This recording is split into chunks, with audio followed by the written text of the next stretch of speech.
Welcome to Deep Thinkers.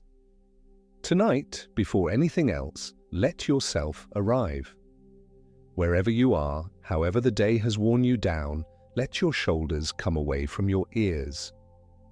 Let the weight of your head rest fully into whatever holds it. There is nothing you need to follow closely tonight, nothing you need to remember in the morning. This is a long, slow walk into something very old and very strange, and you are allowed to fall asleep anywhere along the way. The story will keep going, patient and unhurried, whether you stay awake for it or not. So let us begin where the story always begins for the people who go looking for it, with a hammer and a piece of rock and a hot, quiet afternoon in the dust of South Africa.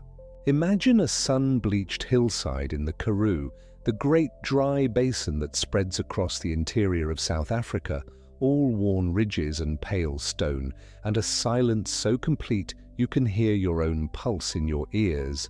Someone kneels there, in the heat, and taps at a slab of mudstone, the color of old bone. The rock splits along a seam laid down 250 million years ago, and inside it, pressed flat by all that time, there is a skull. A small skull no bigger than a loaf of bread, with a strange downturned face, a blunt beak where you would expect a snout, and two short, curving tusks jutting down from the upper jaw like a pair of pale fangs. Two teeth and almost nothing else in the way of a mouth. A beaked, tusked, barrel-chested little animal, neither quite reptile nor quite anything you have a name for at first glance. And here is the thing that makes the people who study these stones go quiet. It is not that the animal is rare. It is that it is everywhere. Dig into the same kind of rock far across the world, in the river deposits of central India, and you pull out the same stocky, tusked animal. Travel further still into the ancient beds of what is now China, and there it is again, the same beaked face, the same two tusks. Go north into the cold ground of Russia, into Siberia, and the same creature surfaces from the stone, and then, strangest of all, cross the bottom of the world to Antarctica, to a frozen, wind-scoured place where almost nothing lives today, and crack open the rock there, and out of the ice-bound stone comes that same patient little animal, looking exactly like its cousins from the warm dust of South Africa. One survivor, scattered across an entire planet, the same face again and again dug from continents that are now separated by whole oceans, by thousands of miles of cold, deep water, as if a single kind of creature had inherited the whole of the earth and left its likeness everywhere, like a signature pressed into every page of the world. The animal's name is Lystrosaurus. Hold that name gently in your mind for a moment, the way you might hold a smooth stone in your palm.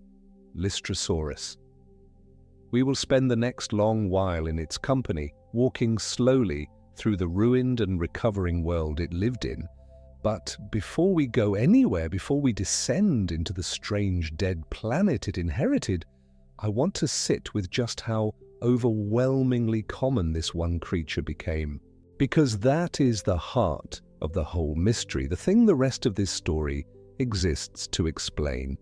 In some of the fossil beds of the Karoo Basin, in certain layers of that South African rock, when you count up all the bones of all the land animals you can find, the great majority of them belong to this single creature. By some counts, in some of those beds, as many as 9 out of every 10 land-vertebrate fossils are Lystrosaurus. 9 in 10. Picture that for a moment, slowly. Picture a whole landscape of animals, all the things that walked and crawled and burrowed across the ground, and imagine that nearly every single one of them, 9 out of every 10 that left a trace in the stone, is the same stocky, beaked, tusked little survivor. Not 9 different kinds of creature sharing the land. One creature, over and over, almost to the exclusion of everything else. I want to be honest with you about that number because honesty is part of what lets you rest easy here. That figure of 9 in 10 is not the whole Earth all at once, and it is not every fossil bed everywhere. It comes from particular places, particular layers of rock, in particular basins like the Karoo. The exact proportion shifts depending on which locality you are looking at and on how the bones are counted. So when I say 9 in 10, hold it as what it truly is. In some fossil beds, by some counts, as many as 9 of every 10 land vertebrate fossils are this one animal. That is not poetry. That is a genuine, measured, almost unbelievable fact about certain windows of the deep past. A near monoculture of survival. A world so emptied of everything else that a single pig-sized animal with a beak became, in places, almost the only face left. Now that kind of dominance does not just happen. A creature does not simply become 9 of every 10 fossils in the ground because it was popular or lucky in some small way. For one animal to so completely fill a landscape, something enormous has to have happened to everything else. The land has to have been swept nearly clean. The other animals, the competitors, the predators, the whole crowded web of life that would normally hold any single creature in check. All of that has to have been stripped away, leaving the stage almost bare for one patient inheritor to walk out onto. And that is exactly what happened. This is the story of the worst thing that has ever happened to life on Earth, and of the one animal that walked out the other side of it into a nearly empty world. But before we go down into that catastrophe, let me fold in a small, warm thing, the way you might tuck a blanket a little tighter before settling in. I would love to know where in the world you are listening from tonight, whatever continent, whatever city or quiet room, wherever you have laid your head to drift toward sleep. If you feel like it, leave a word in the comments before you fade out, just a place name, a single quiet hello from your corner of this same old planet. It is a strange and lovely thing when the subject is this vast and this lonely, to remember that there are people all over the world settling down to the same slow story at the same hour. And if you are new here, if you have only just found this calm little corner of the night, you are welcome to subscribe and stay so that more of these slow journeys can find you whenever you need them. That is all. No urgency. Let it go and sink back down. Now, let us be careful about what this animal actually was, because almost everyone gets it wrong, and getting it right is part of the quiet pleasure of the whole story. Lystrosaurus was not a dinosaur.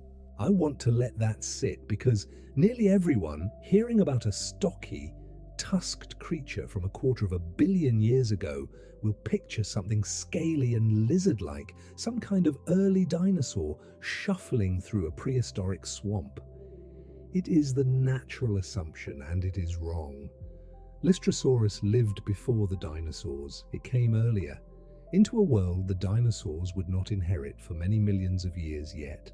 In fact, the strange, broken world that Lystrosaurus walked through is, in a deep sense, the doorway the dinosaurs would one day walk in through.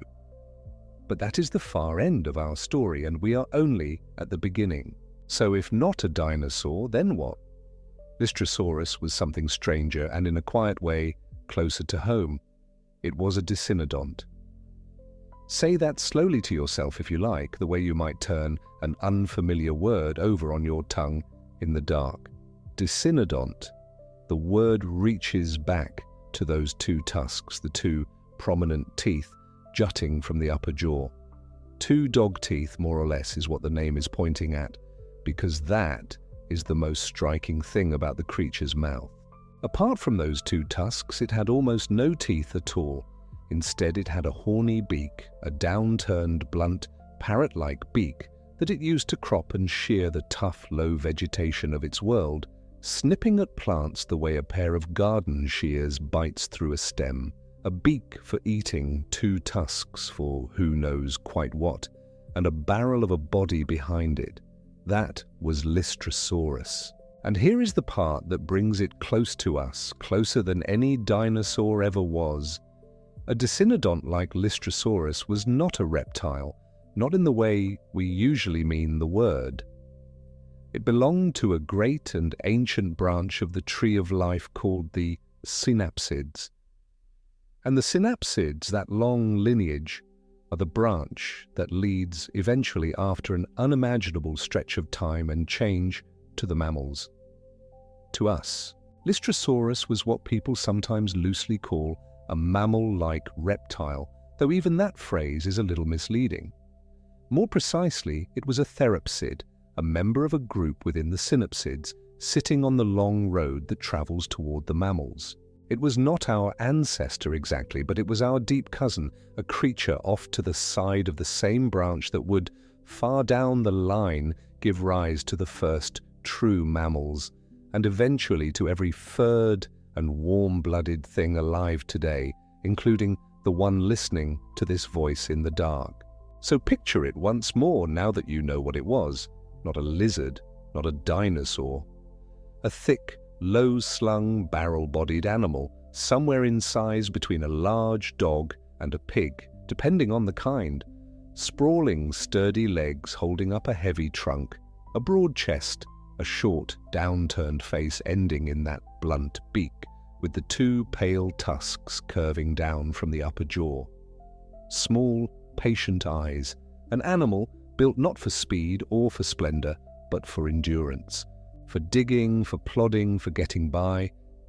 It was, by any honest description, an unremarkable-looking creature.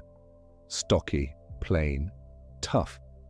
And that plainness, that very ordinariness, is going to turn out to be the whole secret of why it inherited the earth. Because this is not a story about a magnificent hero. I want to be clear about that from the start, because it changes the whole feeling of the tale, and it makes for a gentler, truer thing to fall asleep to. The usual way these stories get told is full of triumph, full of the lucky little underdog who somehow wins because it was special, because it deserved it, because it was the best. That is not what the rock tells us. Lystrosaurus did not inherit the world because it was glorious. It may have inherited the world, at least in part, simply because it was ordinary enough, tough enough, and present enough to still be standing when almost everything else was gone. Survival as inheritance, not as triumph. There is something quietly restful in that idea, I think. The meek, beaked, plodding thing, still there in the morning after the long, catastrophic night, not because it conquered anything, but because it endured. And what a night it had endured. To understand why a single stocky creature could become 9 of every 10 fossils in the ground, we have to understand what swept the ground so nearly bare. We have to go back before Lystrosaurus rose to fill the empty world, to the moment the world emptied. We have to descend into the worst thing that life on this planet has ever been through. It happened around 252 million years ago, 251.9 million years to be as precise as the science allows, and we will come back later to how on earth anyone can be so precise about a date so impossibly far away. For now, just let the number hang there in the dark, almost too large to feel. 250 million years, long before any dinosaur, long before any human thing. A time so deep that the very continents wore different shapes and sat in different places than they do now. This event has a formal name. Geologists call it the end-Permian mass extinction, or the Permian Triassic extinction, because it marks the boundary between two great chapters of Earth's history, the Permian period ending and the Triassic period beginning, with this catastrophe as the terrible doorway between them. But it has another name too, an informal one, a name people use when they want to convey just how bad it was. They call it the Great Dying. Of all the mass extinctions in the long memory of this planet, and there have been several, the Great Dying is the worst. It is, by every measure we have, the most severe biological crisis in the entire geological record. Nothing before it and nothing since has come close. When most people think of mass extinction, they think of the asteroid that struck the Earth and ended the age of the dinosaurs. But that famous catastrophe, terrible as it was a smaller thing than this. The end-Permian was a deeper wound. It cut closer to the root. It came nearer than anything else ever has to wiping the slate of complex life clean and starting over. In the oceans, the toll is almost beyond comprehension. The estimates vary depending on which group of creatures you study and how you count, but the figures that come back from the rock are staggering. Somewhere in the range of 80 to 90% of marine species vanished. Some studies push the number even higher. Whole families of sea creatures that had thrived for tens of millions of years, that had filled the warm, shallow seas with their shells and their reefs, and their crawling, swimming, drifting abundance, simply ended. Did not adapt, did not move, did not dwindle slowly. Ended. The seas, which had been the great cradle and stronghold of life for ages beyond counting, were gutted. And it was not only the sea. On land, the losses were just as catastrophic. The vertebrates, the backboned animals that walked the ground, were devastated. And here is a detail that says something about just how total this was, something that nothing else in the history of life can match. The end-Permian is the only mass extinction known to have truly devastated the insects. The insects, those small, tough, endlessly adaptable creatures that have shrugged off nearly every disaster the planet has ever thrown at them, that survived even the asteroid that killed the dinosaurs without missing much of a beat. Only once in all of Earth's history has anything hit the insects hard enough to leave a scar in their fossil record. And it was this. That alone should tell you the scale of what we are talking about. When even the insects are reeling, the world is truly coming apart. Now hold this next part gently, because it is the thing that makes the Great Dying feel less like a slow fading and more like a wound. The main pulse of this extinction, the heart of the dying, did not stretch lazily across millions of years. It was, by the standards of deep geological time, shockingly fast. The principal die-off appears to have been compressed into a window of roughly 60,000 years or less, perhaps far less. 60,000 years sounds long to us, of course. It is longer than all of recorded human history many times over. But on the scale of the Earth, on the scale of a planet whose story runs to billions of years, 60,000 years is nothing. It is a single breath. It is a blink in the planet's deep memory. Most of life on Earth, the great majority of everything that swam and crawled and flew and grew, ended in what amounts to a geological heartbeat. Not a long, gentle twilight, a sudden, terrible closing of the door. Let that settle for a moment. Slowly, the way the heat of the day settles out of the ground after the sun goes down. A whole living world, ages in the making, brought to the edge of silence in a single blink. And then, out of that near silence, walking patiently across the emptied ground, the stocky little beaked creature whose face we keep finding again and again on every continent, in bed after bed of stone. How does that happen? That is the question this whole long night exists to answer, and we are going to answer it slowly, with no rush at all. How does a world die almost completely in a single blink? And how, in the wreckage, does one ordinary animal come to inherit nearly everything? We will need to understand the killer first. And the killer, it turns out, is not what you would expect. It is not, in the end, the obvious thing. The thing that did the dying was hidden, buried, slow to reveal itself, and far stranger than fire. But that is the next part of our descent, and we are not there yet. For now, stay here, in the warm dust of the Karoo, with the hammer and the split stone, and the small, tusked face pressed into the rock. Stay with the simple, almost unbelievable fact of it. The same animal in South Africa and India and China and Russia and Antarctica. The same animal 9 times in 10 in the fossil beds of an emptied world. One survivor scattered across a whole planet like a signature, like the single legible word left on a page that has otherwise been wiped clean. There is something steadying in that image, I think, when you hold it the right way. Not the horror of all that died, but the quiet persistence of the one that lived.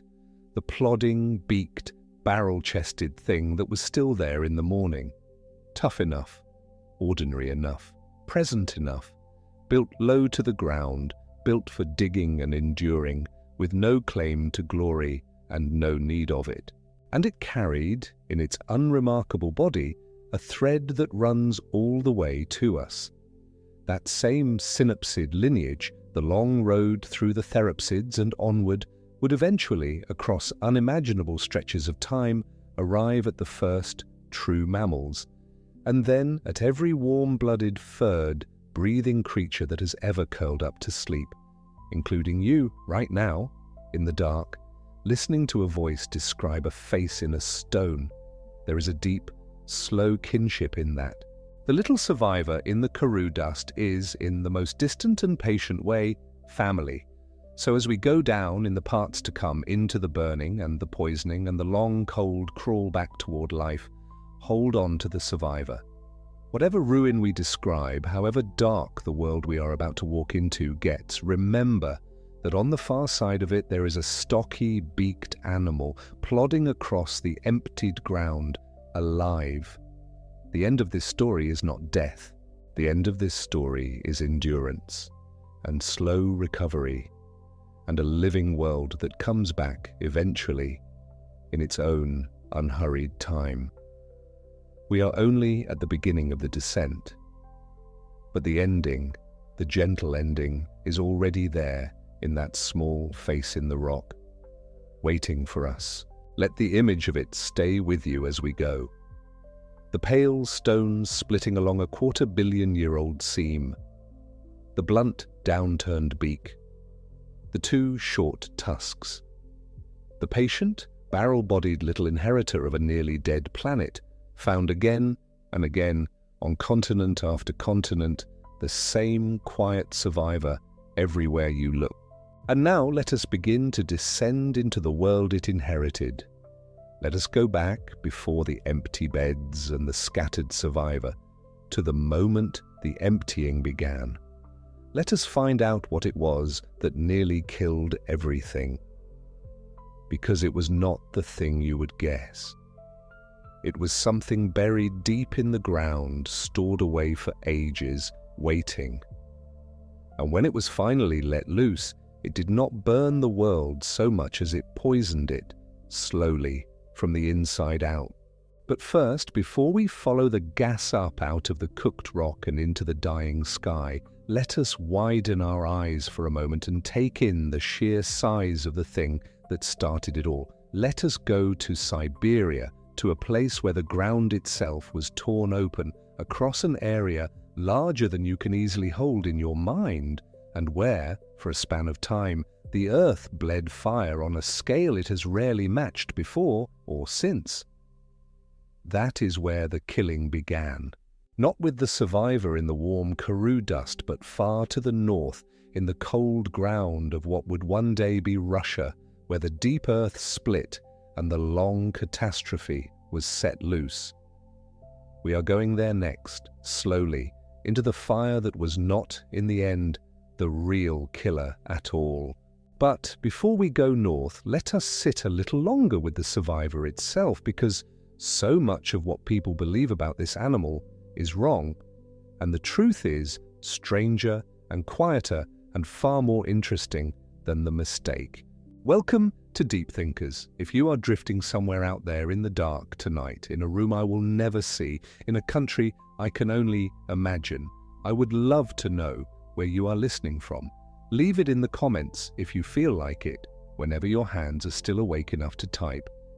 And if these slow journeys into the deep past help you find your way down into sleep, you might press subscribe so the next one finds you when you need it.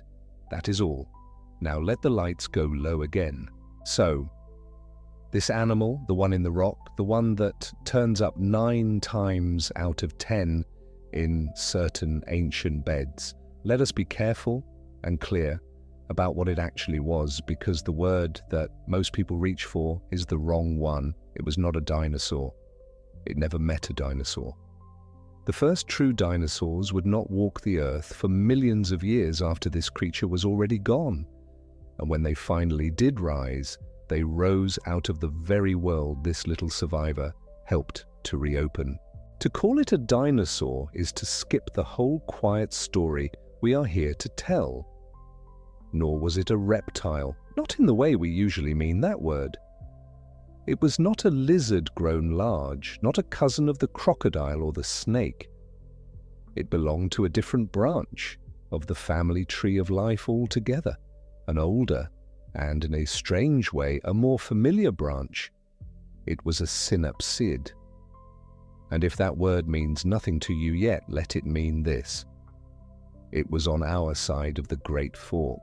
It was a therapsid, one of the so-called mammal-like creatures, an animal walking the long, slow road that tens of millions of years later would lead to the first true mammals. To us, in the very deepest sense, when you look at that blunt face in the stone, you are not looking at an ancestor of the dinosaurs. You are looking far back down the line at something closer to an ancestor of yourself. More precisely still, it was a dicynodont. Hold that word gently in your mind as you sink, because it carries the whole shape of the animal inside it. Dicynodont. It means, roughly, 2 dog teeth. And that is exactly what defined this creature. Its mouth held almost nothing in the way of ordinary teeth at all. Where you might expect rows of grinding molars, there was instead a hard, horny beak, a downturned beak, rather like a turtle's, made for cropping low vegetation and shearing it off close to the ground. And from that nearly toothless face jutted the only 2 teeth that mattered, 2 short tusks, one on each side, like a pair of small, blunt fangs. 2 dog teeth. That is the whole animal, named for the strangest thing about its face. Picture it now, slowly, as you lie there. A barrel of a body, stocky and low, often compared to a pig in its build, though some kinds were smaller and some grew larger. 4 sturdy legs held out a little to the sides, half sprawling, half upright, the gait of something built for digging and trudging rather than running. A thick neck, and that downturned, beaked head with its 2 protruding tusks swinging slowly from side to side as it grazed across an empty, recovering land. Not a monster, not a hero, not a dragon out of a story.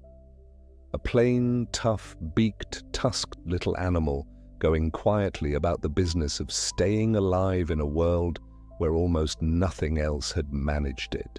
And it is the everywhereness of this plain little animal that should stop you even as you grow sleepy, because here is the thing that turns a simple fossil into a riddle. In some of the ancient fossil beds where this creature is found, it does not merely appear. It dominates. It crowds out almost everything else. In certain rock layers, by some counts, as many as 9 out of every 10 land-vertebrate fossils belong to this single kind of animal.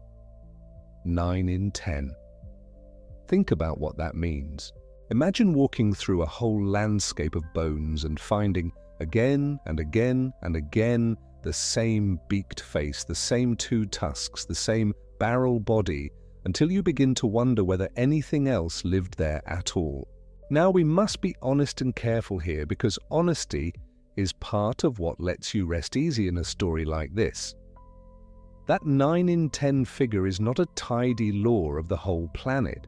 It is a thing about particular places, particular beds of rock, most famously the great fossil beds of the Karoo Basin in what is now South Africa, where this animal is preserved in such overwhelming numbers. The exact share depends on which rocks you are reading and how you count. But the picture it paints, the picture that matters as you drift, is real, and it is haunting. In some places, the land had been emptied so thoroughly, swept so nearly clean of life, that a single stocky survivor became almost the only large face left in it. A near monoculture of survival. One animal inheriting the ground. And that is the mystery we will be following gently down into. Not the bare fact that most of life had died, though it had, but the strange aftermath.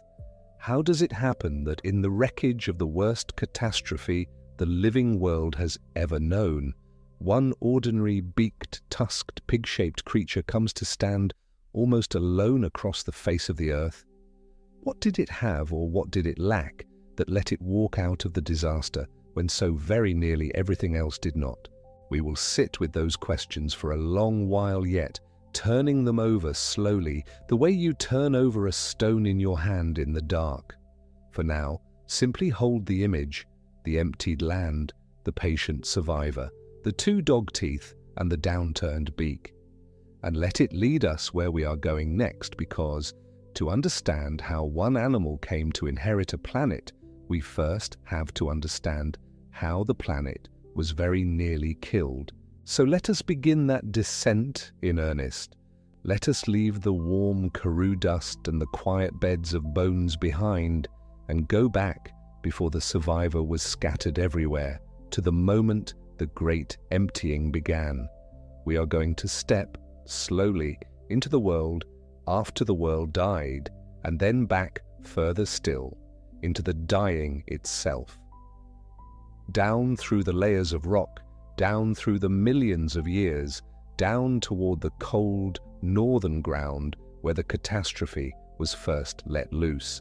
There is a place in what is now Siberia, in the vast and largely roadless interior of northern Russia, where the ground itself carries a kind of geological weight that goes beyond ordinary stone. The rock there is dark, and in some exposures it builds up in columns and ledges that speak to forces almost incomprehensible in their scale. These are the Siberian Traps, and to stand before them, if such a thing were possible, would be to stand before the largest single outpouring of volcanic material in the last 500 million years of Earth's history. The word traps comes from a Swedish geological term, trappa, meaning staircase, because the stepped, terraced landscape that flood basalts leave behind resembles, from a distance, a great stone stair descending to the horizon.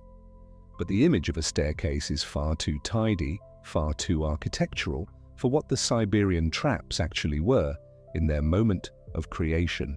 What they were was something the human mind can barely hold, a bleeding of the Earth's interior across an area that researchers estimate at something on the order of several million square kilometers, with volumes of erupted magma and lava and ash that some estimates place between 1 and 4 million cubic kilometers. If that number means little in the abstract, consider it this way. Imagine taking the entire landmass of a large continent and burying it under kilometers of fresh lava, and then doing it again and again, over spans of tens of thousands to hundreds of thousands of years. That is the kind of scale we are speaking of, not a single mountain opening up, not a chain of volcanoes throwing ash across a region for a decade. Something far larger, far slower, and in the end far more thorough than any of those things. And the eruptions were not brief. The main eruptive phase of the Siberian Traps, and the great flood of it, the volcanic interval most closely linked to what was happening to life on the surface, overlaps almost exactly with the extinction interval itself. That is not a coincidence, and scientists have known for decades that it is not. The Siberian Traps and the end-Permian extinction are bound together in the geological record the way cause and consequence always are, by proximity, by timing, by the chain of events connecting one to the other. But here is the thing that surprises almost everyone who first encounters this story carefully, the thing that most treatments of the end-Permian extinction leave out, or bury in a paragraph, and which changes the shape of the whole catastrophe once you understand it. The lava was not in itself the killer, or rather, the lava alone, enormous and extraordinary as it was, is not sufficient to explain the thoroughness of what happened next to life on Earth. A flood of basalt, even a flood of this scale, would have done real damage. It would have darkened skies with ash, altered regional climates, destroyed whatever lived in its immediate path. But the record of extinction is global. The killing was everywhere, in the seas and on the land, from the tropics to the high latitudes. And the geological evidence strongly suggests that what made the end-Permian so catastrophically complete was not the lava itself, but what the lava burned through on its way to the surface. Beneath Siberia, beneath the future outpouring of basalt, lay a sedimentary basin called the Tunguska Basin. It is a name more often associated now with a different and much later event, but in the context of the end-Permian, it carries a different and vastly more consequential weight. The Tunguska Sedimentary Basin was, at the time of the Siberian Traps eruptions, a vast underground reservoir of coal, salt, limestone, evaporites, carbonates, and organic-rich shales. In other words, it was an enormous storehouse of carbon and sulfur and chlorine, all of it locked away in the rock, accumulated there over hundreds of millions of years of geological time, perfectly stable, perfectly inert. Waiting, though of course it was not waiting in any conscious sense, in the ground. And then the magma came. Not only did lava pour out across the surface, the eruptions sent magma sideways through the sedimentary layers, intruding into the Tunguska Basin as sheets and sills of superheated rock, in some cases not erupting at all, but simply cooking their way through the buried sediments from below. Think of what happens when you apply intense heat to a bed of coal or to a thick seam of limestone saturated in organic matter, or to deposits of salt and evaporites carrying organic material within them. You cook it. You drive off the gases that are stored within the rock. The process is called contact metamorphism, the transformation of rock by heat, and when applied at the scale of the Tunguska Basin, beneath the weight and pressure of the Siberian eruptions, it released something like a geological exhale, an enormous pulse of carbon dioxide, of methane, of sulfur dioxide, of various halocarbons, all of it driven out of the rock and into the atmosphere above, not over millions of years as the slow carbon cycle normally manages such things, but very rapidly, in pulses timed to the eruptions at a pace the atmosphere and the oceans simply could not absorb. This is the counterintuitive heart of the story. The killer was not the fire. The killer was what the fire cooked. The Siberian Traps, in a sense, were the ignition source, and the Tunguska Basin's buried carbon and sulfur was the fuel. The Earth did not poison itself from above. It poisoned itself from below, releasing gases that had been stored in its rock for ages, opening a slow-motion gas chamber of planetary scale. Carbon dioxide in the atmosphere is a blanket, a word you have probably heard used in explanations of our own present climate, and it is the right word. It traps heat from the sun against the surface of the Earth that would otherwise radiate away into space.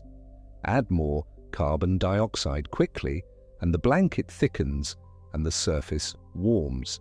Add the quantities that the Siberian Traps and their cooking of the Tunguska Basin released, and the warming is not measured in fractions of a degree across a century.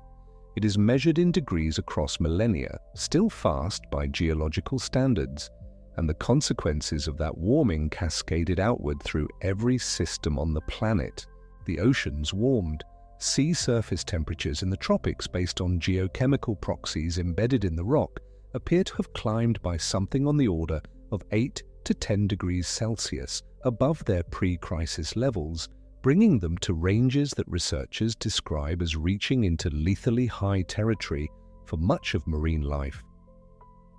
An 8-degree warming of the tropical ocean surface is not an abstraction. Corals, which are already sensitive to temperature, bleach and die in warming events of a degree or two.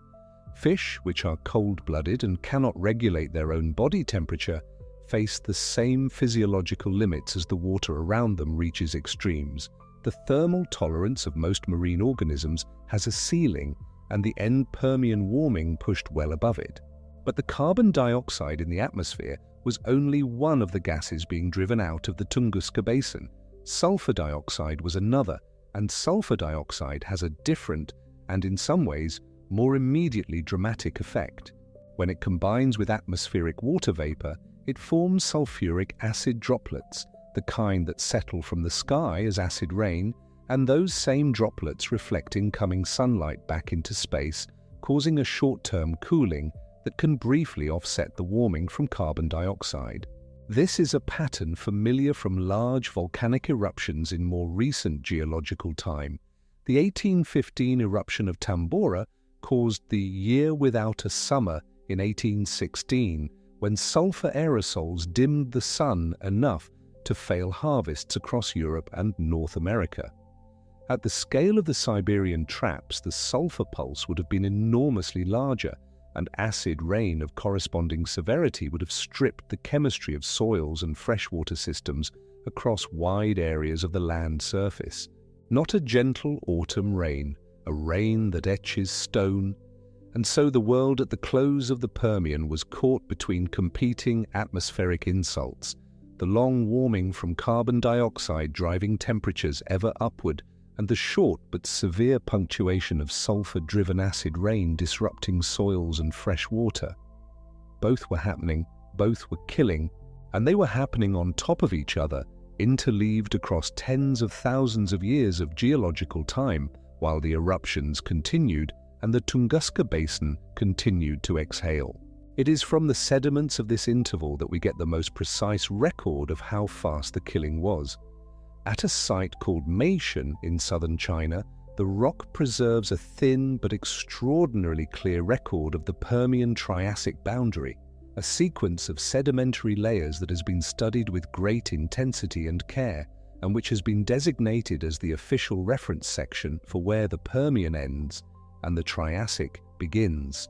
The geological community calls such a reference point a global boundary stratotype section and point, which is sometimes shortened to its initials, or sometimes called more simply a golden spike, a fixed point in the rock where you can say, here, above this line is one world, below this line is another.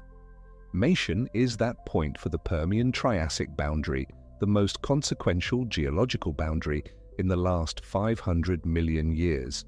Researchers studying the zircon crystals embedded in the volcanic ash layers at Meishan have been able to date the extinction interval with remarkable precision. Zircon is a mineral that forms when magma cools, and it traps uranium within its crystal structure at the moment of formation.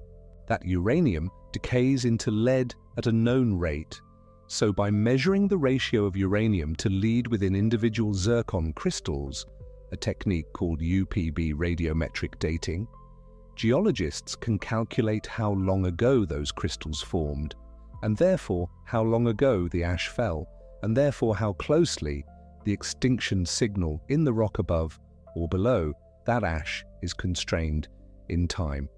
The result of this work is a date of approximately 251, 9 million years ago for the main extinction pulse, and a window for the most intense phase of dying that researchers have compressed down to roughly 60,000 years or less. 60,000 years. It is worth pausing on that number because it can be difficult to hold two scales in the mind simultaneously. The scale of geological time, in which 60,000 years is genuinely brief, and the scale of human experience, in which 60,000 years is a span almost beyond imagination. The entirety of anatomically modern human prehistory, from the earliest traces of our species to the moment someone first wrote things down, spans roughly that same interval or less. And so the end-Permian extinction compressed its killing into a window comparable to the whole of our own species' unwritten history. In geological terms, that is close to instantaneous. It is a heartbeat, a single, terrible blink in the planet's long memory. The layers above and below the golden spike at Mation tell the story in the fossils they preserve, or rather in the fossils they suddenly stop preserving. Below the boundary, the record is complex and diverse. The Permian seas held an extraordinary variety of life, reefs built not by corals as we know them today, but by organisms called rugose and tabulate corals, alongside brachiopods, crinoids, bryozoans, ammonoids, fish, and countless other forms. Above the boundary, for some distance in the rock, representing the early part of the Triassic, that diversity collapses. What remains is sparse, simplified, the record of an impoverished world, a world with most of its species removed, trying to continue with whatever was left. The warming that the geochemical record documents was not uniform and not merely coastal or tropical. The equatorial regions, already the hottest parts of the planet, appear to have received the worst of it. In the rock records of the early Triassic, researchers have noticed something striking about the distribution of tetrapod and fish fossils across different latitudes. At low latitudes, the tropics and subtropics, the warm equatorial belt of the ancient world, large vertebrates and fish are notably scarce or absent for a period. At higher latitudes, where temperatures, even after the warming, remained more tolerable, more life is preserved. The pattern suggests that the equatorial regions became, during the peak of the early Triassic warming, something researchers have described as a thermal dead zone, a band around the equator where temperatures climbed into ranges simply incompatible with the physiology of most large animals. Think of what that means for a moment. The warmest, most biologically productive band of the planet, the zone that in ordinary geological times hosts the greatest density and diversity of life, became, in the early Triassic, a place where large animals largely could not live. The tropics emptied. The belt of the earth that should have been most alive, most teeming, lying quiet and too hot in the sun. Where did life retreat to? Toward the poles, where temperatures, even with the warming, stayed below lethal thresholds. Higher latitudes became refugia, places where the reduced but surviving portion of the world's biological diversity could persist, constrained in range, waiting for a world that was cooler, more moderate, more livable. The poles as refugees is a concept we more often associate with our own current climate crisis, the edges of the world as the last tolerable zones, but the early Triassic made it true in a more extreme and more complete way than anything in the human record. And Lystrosaurus, by which we have not forgotten, though we have had to travel back to the fire and the gas and the golden spike to understand the world it came to inhabit, Lystrosaurus was a creature of southern Pangaea, of latitudes that were not tropical. The Karoo Basin of what would become South Africa lay well south of the equator, in a temperate zone of the great supercontinent that, even after the warming, remained within the range of survival. That placement mattered. Whether or not Lystrosaurus had particular adaptations that helped it through the worst, and we will come to those carefully in their proper time, it was, at minimum, living somewhere where the temperature did not reach the lethal ceiling that killed off life in the tropics. The tropical dead zone is one of the most haunting images the end-Permian record produces. Not the violence of the eruptions, not the acid rain, not even the dying of the seas, but this, the middle of the world, the sunlit belt that should have blazed with life, going quiet. Too hot to inhabit. The equator as an absence, a place where the animals stopped being recorded because the animals stopped being there.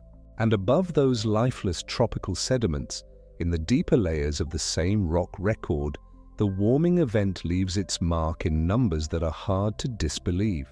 Geochemical proxies drawn from the oxygen isotopes preserved in fossil shells and marine sediments from the end-Permian and early Triassic suggest that tropical sea surface temperatures climbed during the peak of the warming by something in the range of 8 to 10 degrees Celsius above their background levels, reaching temperatures that shade toward or into the range where most marine organisms, fish, marine reptiles, invertebrates that form reefs and shells and filter the water, simply cannot function.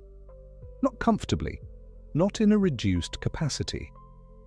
They cannot function at all or can barely do so, and the metabolic demands of a warmer body in warmer water without adequate food push many of them to failure. 8 to 10 degrees. We live now in a world where a warming of 2 degrees Celsius is considered a catastrophic threshold for biodiversity and human civilization. The end-Permian warming was 4 or 5 times that, concentrated in the ocean's surface layers, concentrated in the zones where life was most dense, most interconnected, most dependent on the stability of temperature that had prevailed for the previous millions of years. It did not happen over a century, as our current warming is happening. It happened over tens of thousands of years, which is faster than the biological and ecological machinery of a complex living world can absorb. The sulfur in the air, meanwhile, was doing its own work. Acid rain strips the chemistry of soils, leaching out the nutrients that plants need to grow, acidifying freshwater systems, making the thin skin of living soil. That fragile layer of microbes and fungi and organic material that all land life ultimately depends on, inhospitable to the organisms that build and maintain it. We will come, in a little while, to what the land plant record looks like across the Permian Triassic boundary, and it is among the most haunting pieces of evidence in the entire story. But the sulfur in the air was one of the forces working against the survival of the land plant communities that Lystrosaurus and everything else on the land was depending on for food, for oxygen, for the basic functioning of the terrestrial ecosystems they lived within. So place the picture together as it stands at the end of the Permian, somewhere in that 60,000-year window of concentrated dying.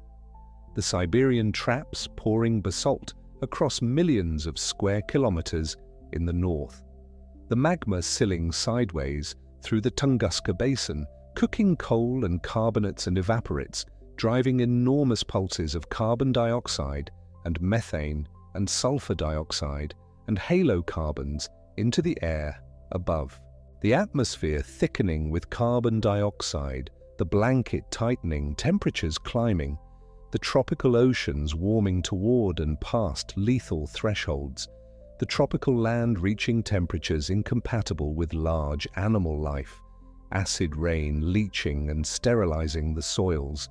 And beneath all of this, because the gases do not stay in the air forever but dissolve into the oceans as well, the sea itself beginning to change in its chemistry in ways that would take the killing into the deep water, into the dark places where the last refugia of marine life might otherwise have persisted.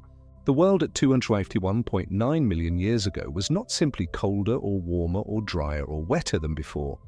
It was fundamentally altered in its basic atmospheric and oceanic chemistry, in its temperature ranges, in the distribution of oxygen and carbon and sulfur across the systems that life had been living within for hundreds of millions of years, and the organisms that could not adjust to that alteration, which was most of them, which was the overwhelming majority of all species on Earth, simply died. Not with drama, not with the sharp, sudden violence of a meteorite impact, but in the slow, relentless, geologically methodical way of a world that has changed its rules faster than life could follow.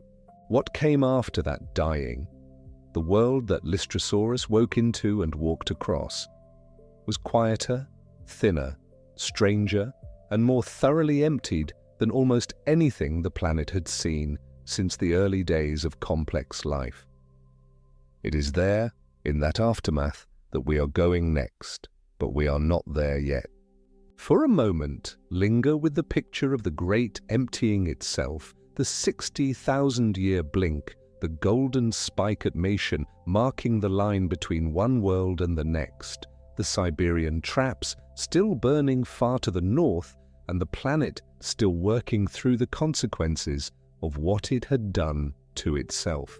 The sulfur and the carbon in the air, the oceans warming and changing, the equatorial belt going quiet, too hot, an absence where abundance had been, and somewhere in the temperate south, in the latitudes that would become the Karoo Basin of South Africa, the small, barrel-bodied, beaked and tusked survivors of the Lystrosaurus kind, still eating, still breathing, still pushing their stumpy legs through whatever world remained to them, unknowing and persistent, in the way that surviving things always are.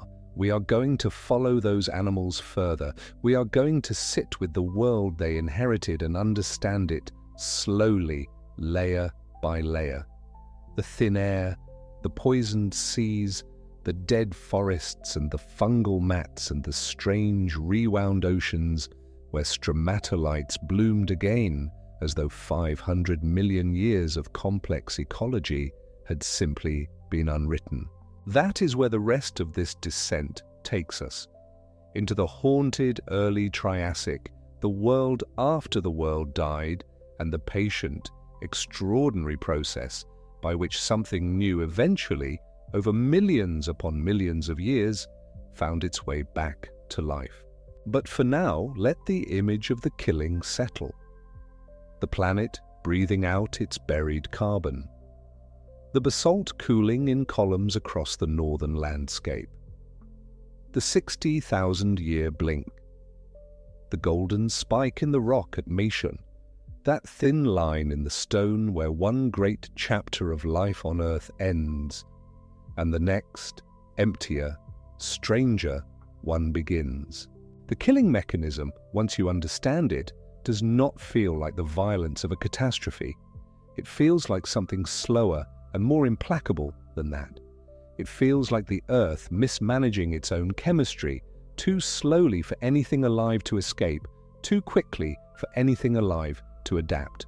The gas in the rock, let loose by fire, rising into the air and dissolving into the sea, turning the warmth against the very organisms that had spent hundreds of millions of years building their lives within it. The Siberian Traps were the trigger. The Tunguska Basin's buried carbon was the ammunition, and the living world in all its Permian complexity and abundance was what stood between them. It was not a fair fight. It was not really a fight at all. It was a slow, chemical rearrangement of a planet, and most of life did not survive it. And that is the fact that changes everything. When you sit with it long enough, not the scale of the eruptions, as staggering as that scale is, not the sheer volume of basalt pressed up through the crust, which geologists estimate at somewhere between 1 and 4 million cubic kilometers, enough to bury a continent under kilometers of cooling rock. Not even the area covered, which exceeded what we might today call the whole of Western Europe and more, a dark volcanic plateau spreading across what is now the Siberian north of Russia, layered in places to depths that beggar easy comparison. Those numbers matter. They help establish the proportion of what happened, but they are not the mechanism. The Siberian Traps were not the killer, they were the match. The killer was what the match was struck inside. Beneath the surface of the Siberian landscape at the time, the magma came roaring up through the crust. There lay an enormous sedimentary basin, the Tunguska Basin, and within it, accumulated over vast stretches of earlier geological time, were enormous reserves of coal, of salt, of carbonates, of evaporites, of organic rich shales, the buried chemistry of hundreds of millions of years of life and geological process. Carbon stored, sulfur locked away, volatile compounds held stable under the weight of the rock above them, inert and harmless, as long as nothing disturbed them. Then the magma came.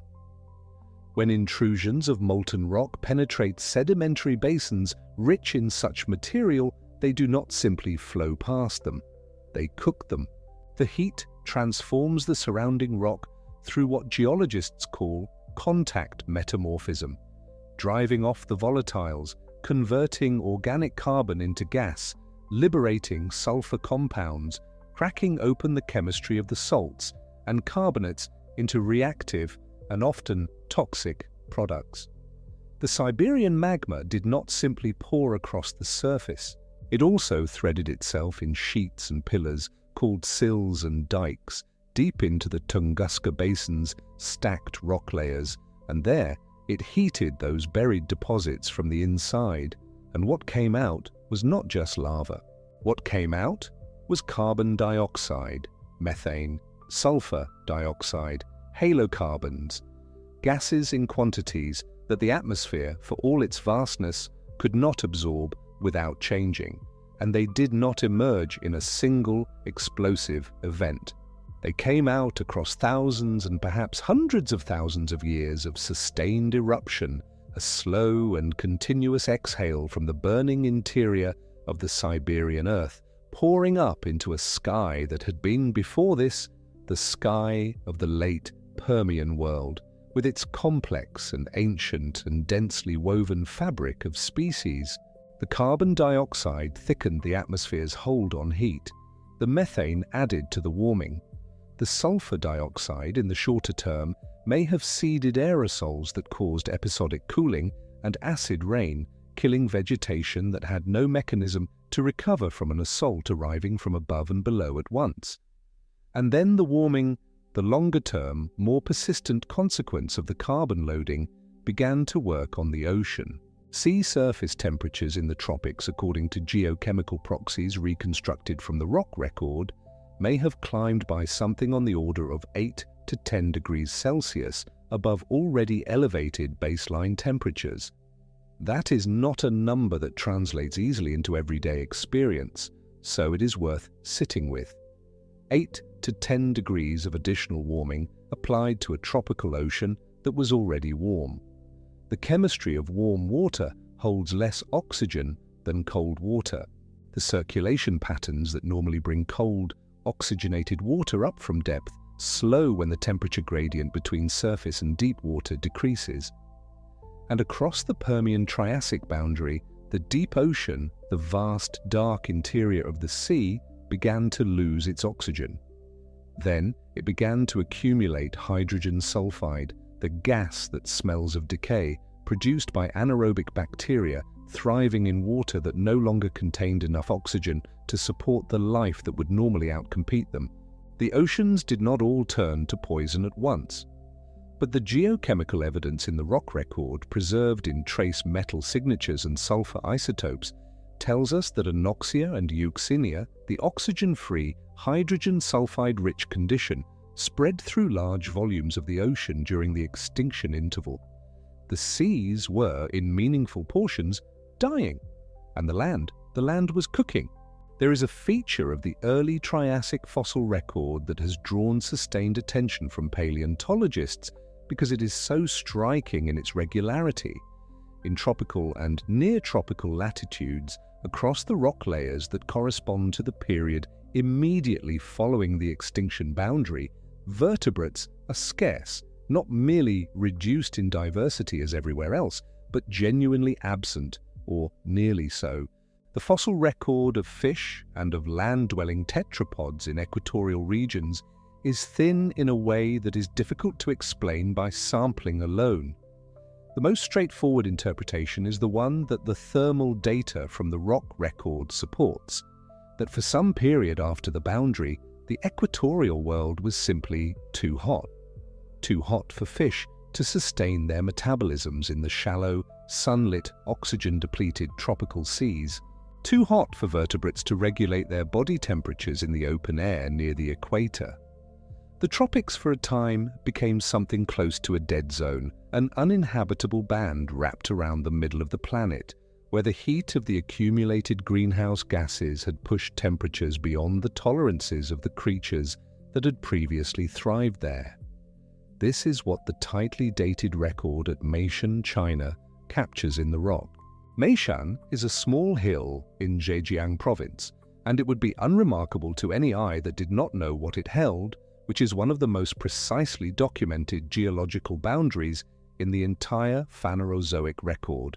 The rock layers at Mason capture the Permian-Triassic transition in continuous marine sediment, and from those layers geologists and geochemists have extracted zircon crystals, the small durable minerals that form in magma and incorporate uranium at crystallization, while excluding lead, so that the subsequent radioactive decay of that uranium provides a precise clock.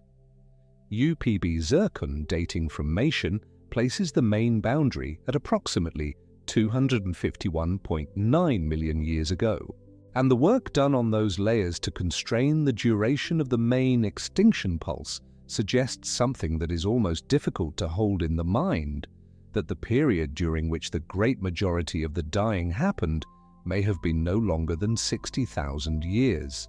60,000 years. This is the number to sit with. The end-Permian extinction, the worst biotic catastrophe in the history of complex animal life on Earth, compressed in its most acute phase into a window that is, by the standards of geology, barely distinguishable from an instant. 60,000 years is roughly the span of time since anatomically modern humans first dispersed widely across the planet.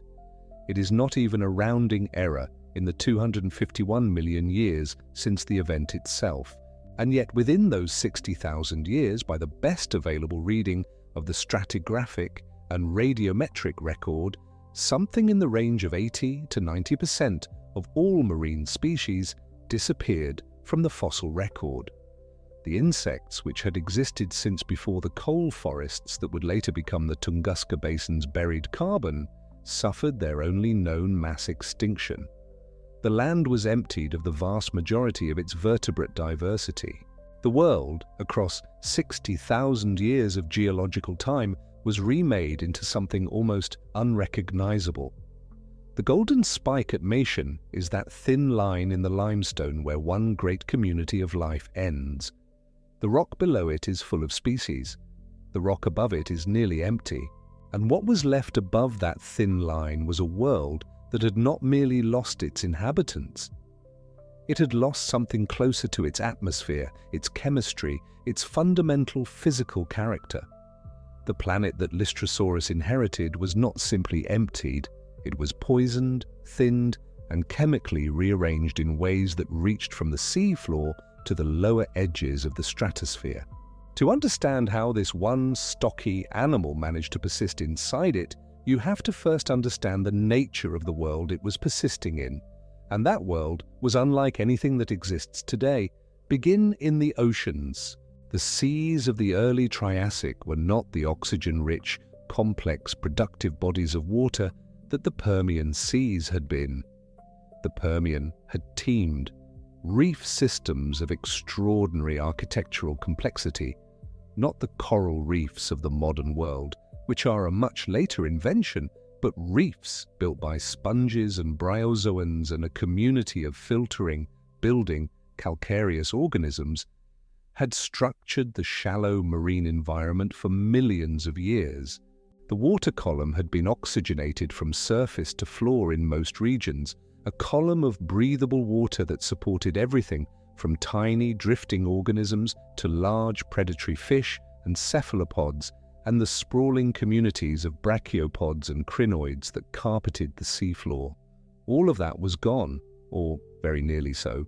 What had replaced it was something far older, far more primitive and deeply hostile to the kind of complex animal life that had spent the Permian diversifying and elaborating. The oceans, in the immediate aftermath of the extinction, and for a considerable period afterward, were characterized by what geochemists call anoxia. The word means simply the absence of oxygen, dissolved oxygen, the kind that fish extract through their gills, and that the organisms of the seafloor use to metabolize and live. An anoxic body of water is not a passive absence. It is a chemically active, hostile, reducing environment, one in which the processes of decay and fermentation and bacterial sulfate reduction proceed in the dark, producing compounds that are themselves dangerous to life. And in the worst of the post-extinction seas, The condition was not merely anoxia, it was what geochemists call euxinia.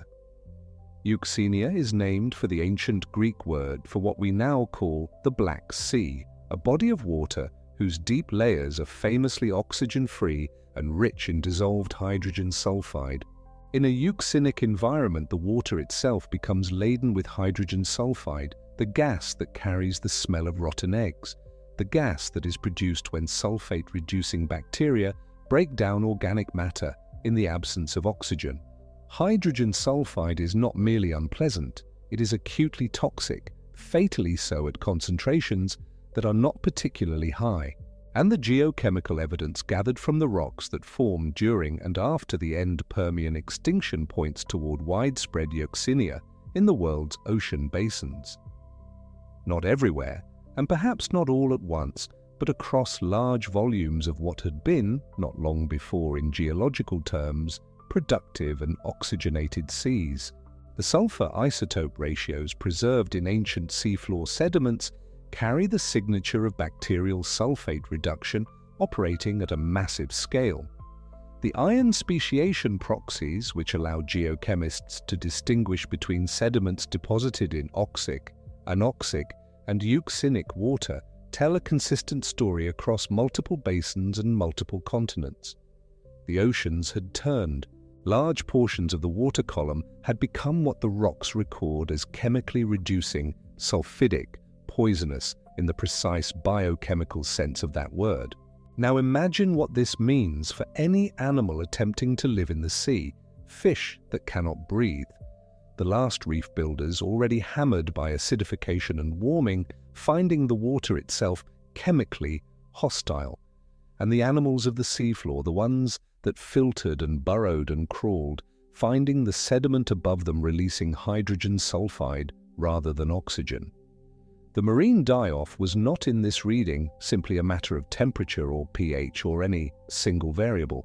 It was the convergence of multiple simultaneous insults in a body of water that was being fundamentally chemically transformed. But the oceans were not sealed. And this is where the picture becomes, if anything, stranger and more disturbing.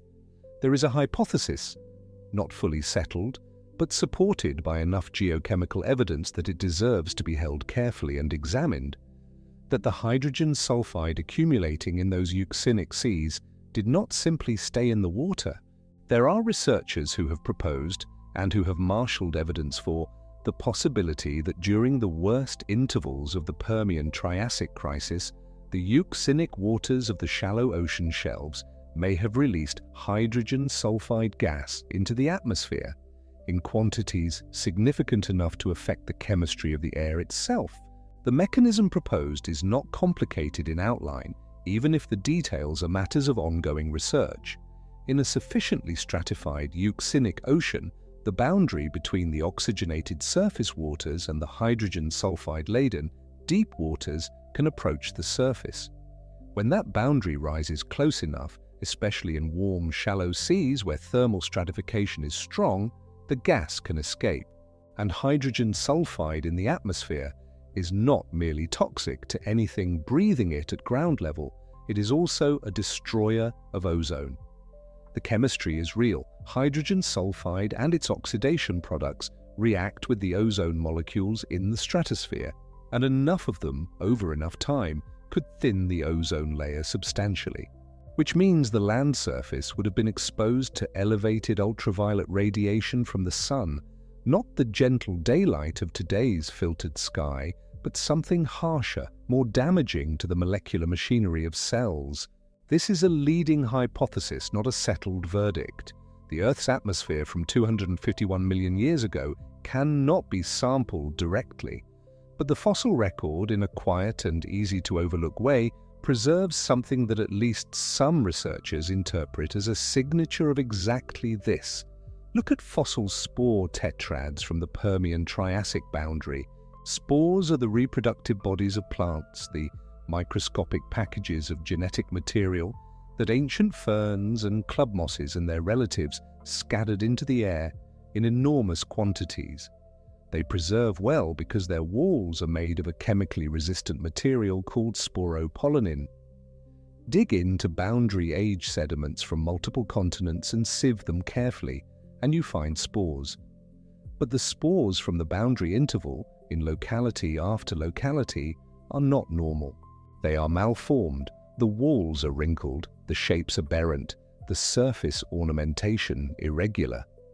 And in particular, you find anomalous tetrads, clusters of 4 spores that have failed to separate properly from each other after cell division, the 4 cells remaining stuck together in a way that represents a failure of the normal developmental process.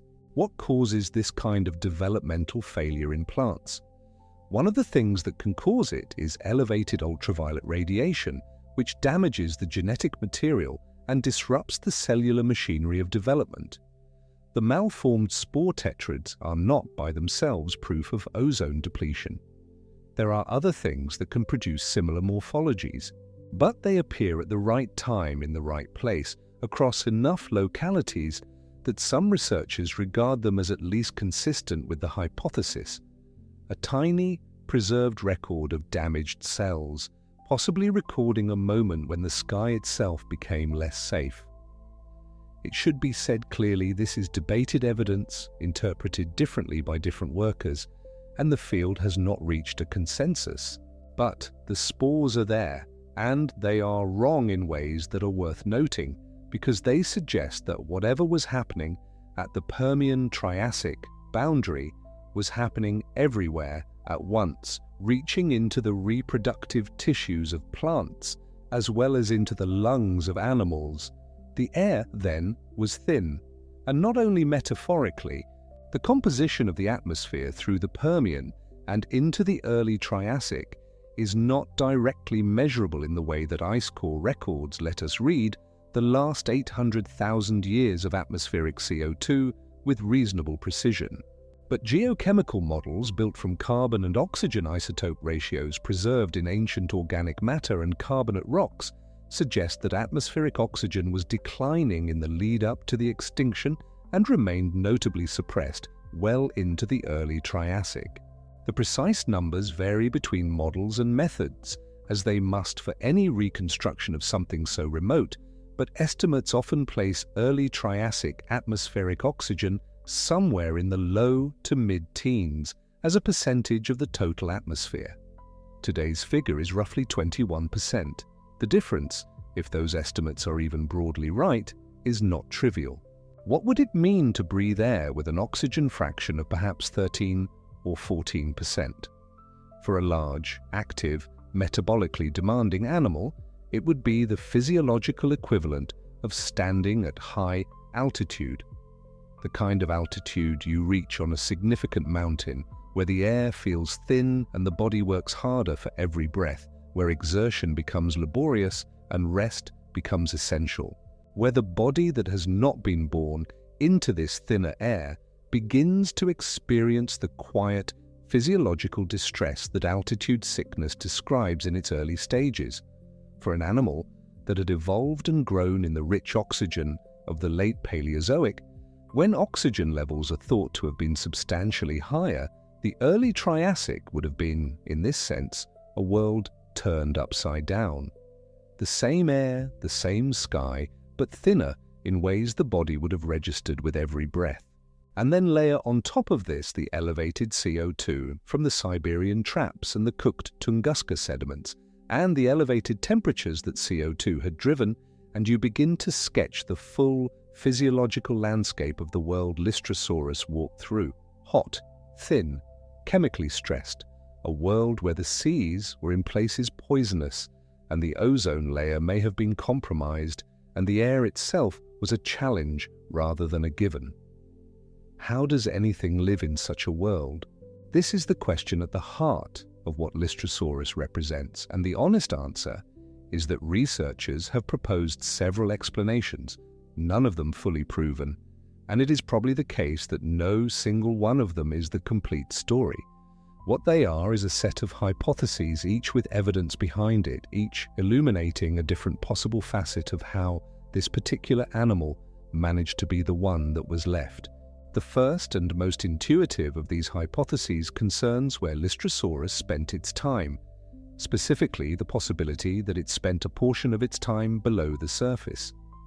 There is evidence, in the body form and in certain fossilized traces, that dicynodonts, including Lystrosaurus, had some capacity for fossorial behavior.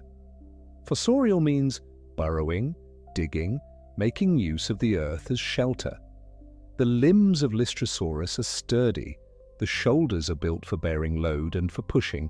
The body, barrel-shaped and compact, is the kind of form that moves through a confined space rather than one built for speed or reach or the open air. And the physical logic of burrowing as a survival strategy in the immediate aftermath of the extinction is not hard to follow.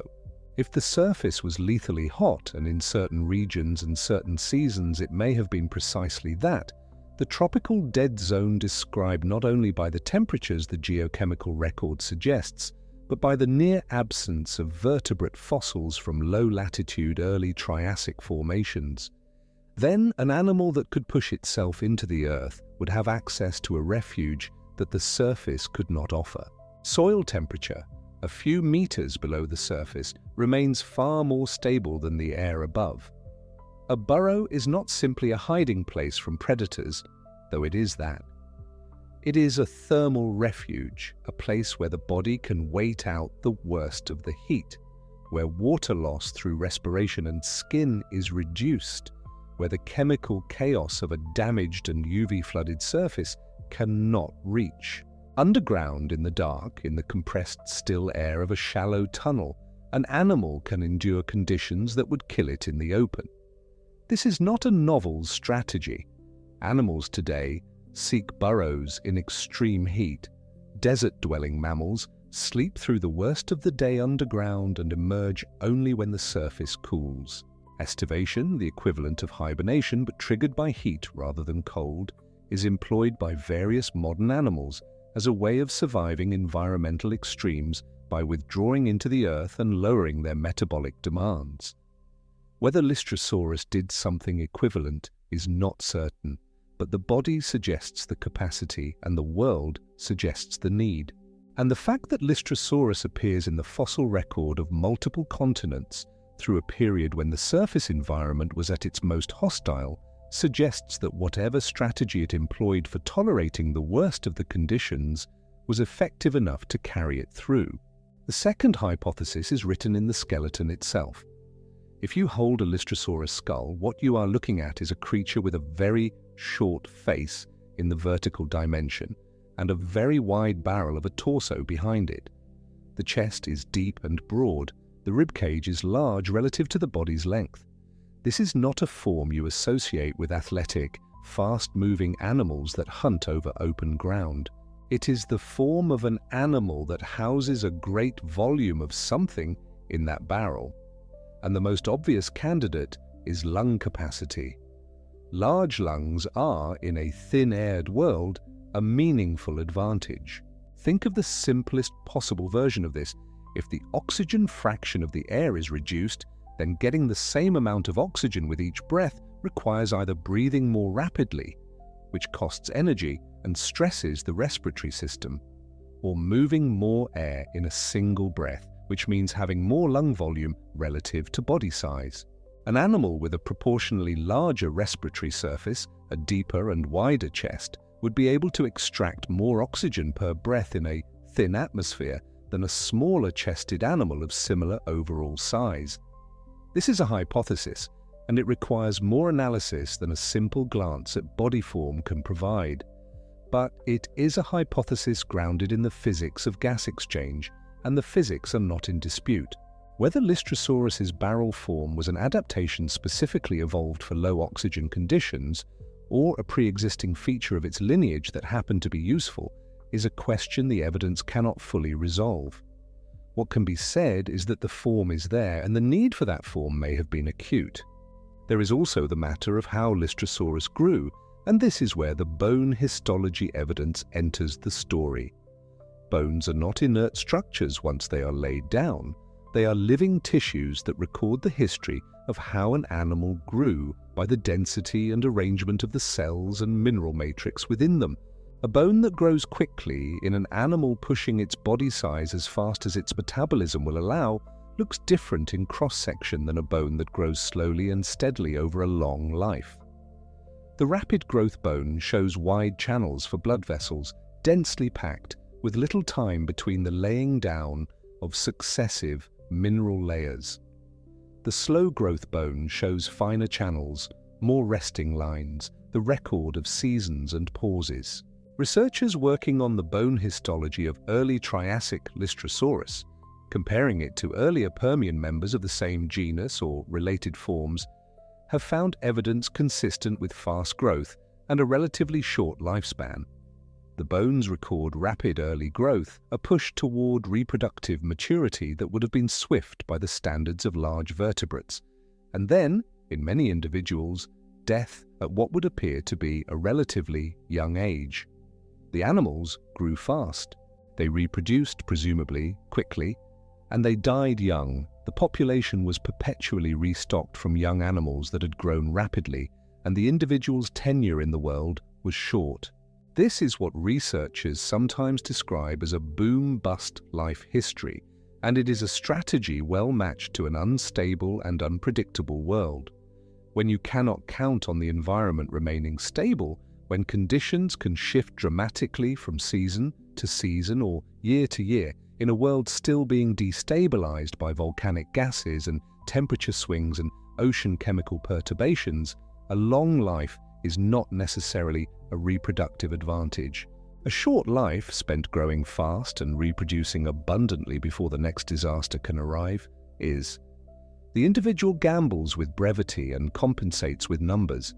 The population hedges by being always in the process of regeneration, always one cohort away from a new crop of fast-growing young animals that have not yet been touched by whatever killed the previous cohort. And then there is the fourth possible explanation, which is in some ways the most humbling of all, and which the evidence may most strongly support. Lystrosaurus may not have dominated the post-extinction world because of any particular genius or biological excellence. It may have dominated because everything else was gone. The technical framing for this is the concept of the disaster taxon, and it is a concept that appears elsewhere in the post-extinction record, in the sea as well as on land. After a major biotic crisis, the ecological landscape, the web of feeding relationships, the hierarchy of predators and prey, the community of competitors for resources, is not simply reduced in scale. It is partly dismantled.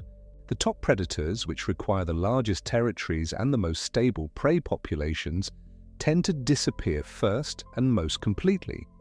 The ecological specialists, the animals and plants that have evolved to exploit a particular resource or a particular microhabitat, find that their niche has been destroyed along with the community that sustained it.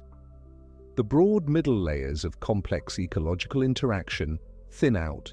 What is left in the immediate aftermath is a landscape in which the normal competitive and predatory pressures that govern which animals thrive and which merely persist have been temporarily removed.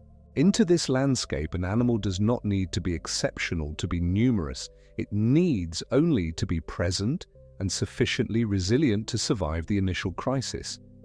If there is food, low quality, sparse, but food, and if predators are scarce, and if the competitors for that food are mostly gone, then an opportunist with a modest diet and a fast reproductive rate will find itself spreading into a world that has stopped pushing back. The resources are there, uncontested. The ecological release is almost gravitational. The animal expands simply because the forces that formerly held its population in check are no longer operating. Lystrosaurus, as a herbivore with a horny beak capable of cropping tough vegetation, not the lush forests of the late Permian, which were gone, but the scraggly, weedy pioneer plants that begin to colonize a disturbed landscape first, was in a position to exploit exactly this.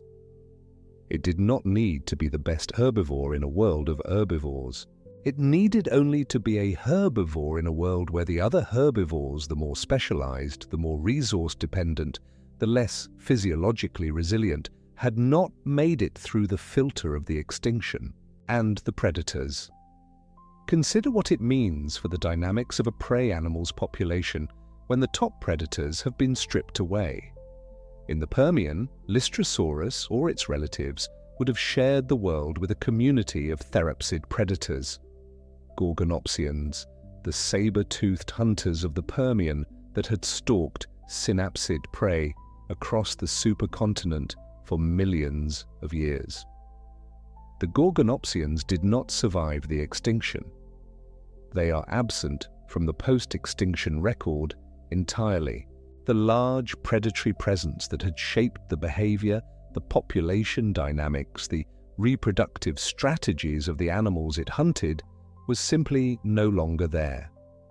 The prey animal that had lived under that predatory pressure, whose populations had been cropped and regulated by it, was released into a world where that cropping no longer happened. This is ecological release in its most complete form, and it is, in the fossil record's own testimony, precisely what happened.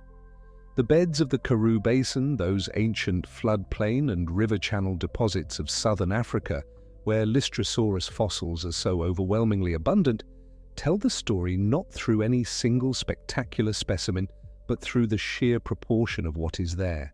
In those beds, the great majority of land-vertebrate fossils, by some counts approaching 9 in 10 individuals in certain assemblages, a figure that is remarkable for any large vertebrate in any ecosystem, belong to Lystrosaurus.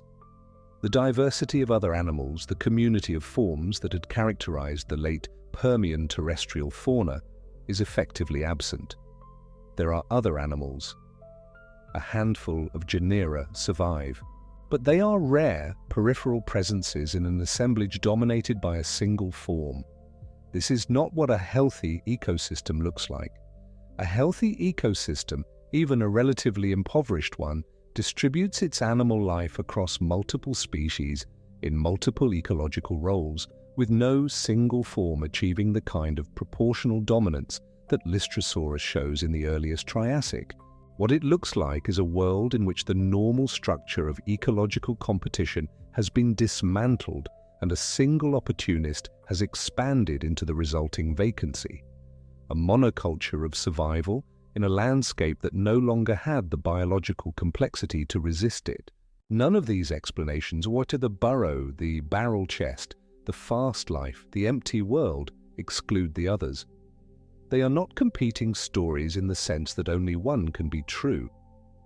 They are more like different facets of the same animal's situation, different angles from which to see how a particular set of characteristics, none of them uniquely exceptional, combined to make this animal the face of the world at the worst possible moment. The burrow sheltered it. The chest may have helped it breathe. The fast life replenished its numbers, and the empty world gave those numbers room to spread without contest. What you are left with when you hold all of this together is a portrait not of a heroic survivor, but of something more interesting, an ordinary animal, modestly built, unremarkable in ambition, that found itself at the right coordinates in biological and geological space when the world turned over. It did not conquer the early Triassic. It simply persisted through the filter that everything else had failed to pass. And persistence in a world of 60,000-year catastrophes and million-year recoveries turns out to be a form of success that looks from the outside almost like triumph. The world Lystrosaurus moved through was quiet in a way that the word quiet does not quite capture. The late Permian had been a planet of noise and variety. The background calls of insects, the movement of large herbivore herds through complex vegetation, the predators that tracked them, the layers upon layers of ecological interaction that fill a living world with presence and sound and motion. The early Triassic, in the immediate aftermath, was stripped of most of that. The insect world, which had filled the Permian air with wings and songs and the constant work of decomposition and pollination, had suffered its only known mass extinction. The forests were gone, or nearly so. The rivers and floodplains of places like the Karoo Basin were occupied, overwhelmingly, by one animal and a scattering of a few others. It is worth pausing on the insects because the extinction of insects is something that is easy to pass over as a footnote and that deserves not to be. Insects are today the most species-rich class of animals on Earth by a margin that makes every other group look modest. They occupy nearly every conceivable ecological role. They pollinate, they decompose, they parasitize, they predate, they structure the food webs on which almost everything else depends. And the end-Permian is the only event in the geological record known to have caused a mass extinction of insects, not merely a reduction, but a catastrophe comparable in proportional terms to what happened to the marine invertebrates and the terrestrial vertebrates. What the world loses when it loses most of its insects is not simply one taxonomic group. It loses the foundation of the majority of its ecological functions.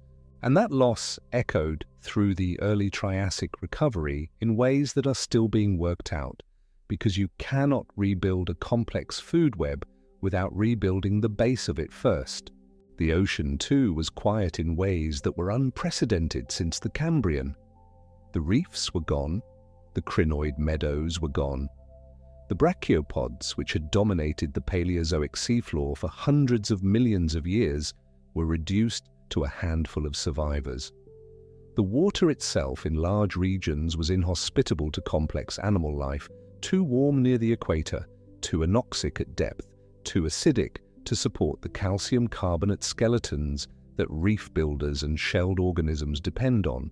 What had taken their place in the shallow seas was something far older. Stromatolites. The word refers to laminated, layered structures built by communities of cyanobacteria, the same kind of microbial mat that had been the dominant form of life on Earth for billions of years before complex animals evolved. Cyanobacteria do not need oxygen, at least not in the way animals do. They are, in fact, the organisms that originally produced oxygen as a byproduct of photosynthesis, transforming the early Earth's atmosphere over hundreds of millions of years.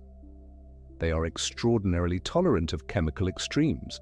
In the anoxic, warm, hostile, early Triassic seas, while the complex animal communities that had displaced them across the Paleozoic lay dead in the sediment, cyanobacterial mats expanded back into the spaces that had been held for the previous 100 million years by sponges and corals and bryozoans and the elaborate architecture of Permian reefs.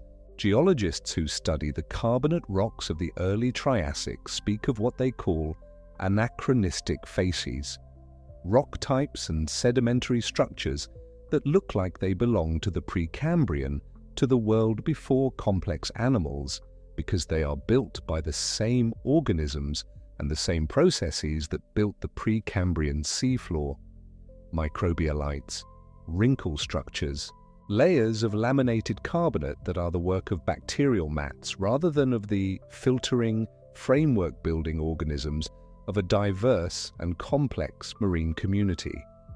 These are the rocks of a sea that has been reset, a sea that in chemical and biological terms has gone backward, not all the way to the very beginning, but far enough that the fingerprints of the Precambrian are visible again in the stone.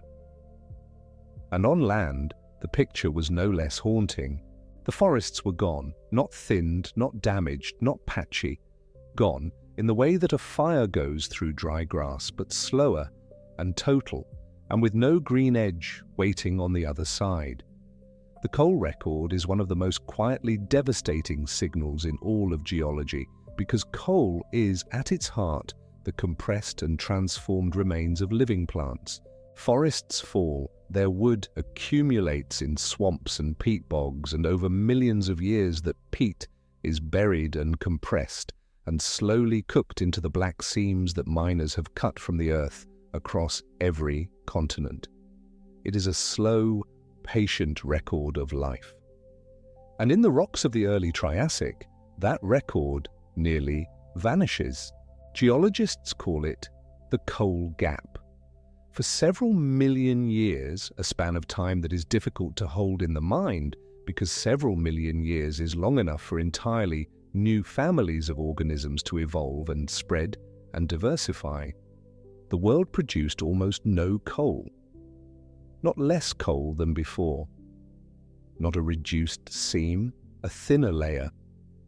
Almost none at all across the whole planet.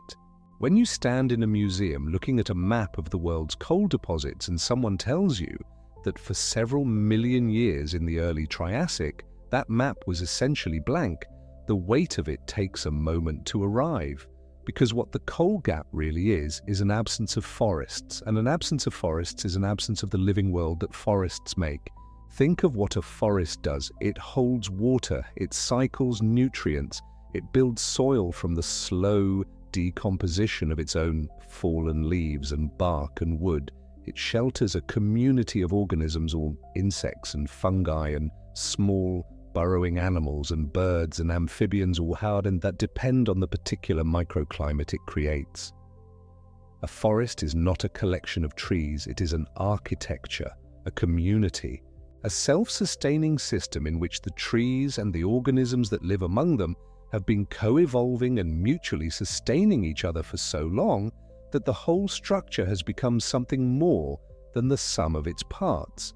And when the trees died, all of that died with them. The insects, already devastated, the end-Permian, is the only mass extinction known to have catastrophically struck insects, lost the structures they had evolved around. The fungi lost their substrate. The soil that forests build began to erode, to wash into rivers and silting up whatever shallow waterways still ran through the emptied landscape. And what came instead was something older, simpler, in the way that the cyanobacterial mats returned to the empty seas, the land too reverted toward an earlier state. Not all the way, not completely, because there were still plants of some kind, hardy ferns, and the earliest seed plants clinging to survival in refugia, in sheltered valleys, and at higher latitudes where the temperatures were somewhat less lethal.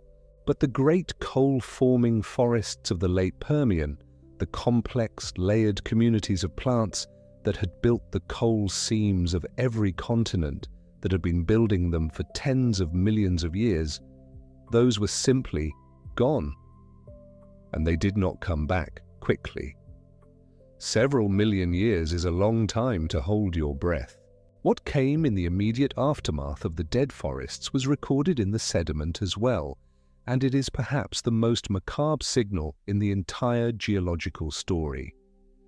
In many rock sections from the Permian Triassic boundary around the world, geologists find a thin interval in which the microfossils, the tiny spores and pollen grains preserved in the rock, shift dramatically. The spores of plants diminish. What rises in their place is something else. A spike of fungal type remains, a genus called Reduvia sporonites that some researchers have interpreted as representing an enormous bloom of fungi and algal material across the post-extinction landscape. Think about what that means. What do fungi do? They decompose. They are the organisms that break down dead organic material, that return it to the soil, that are the last stage in the long digestion of a forest.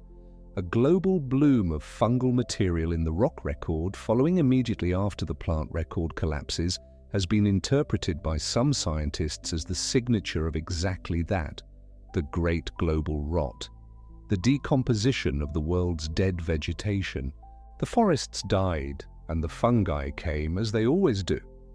But this time apparently at a scale that left a mark in the sediment that can still be read 250 million years later by a geologist with a microscope and a careful eye.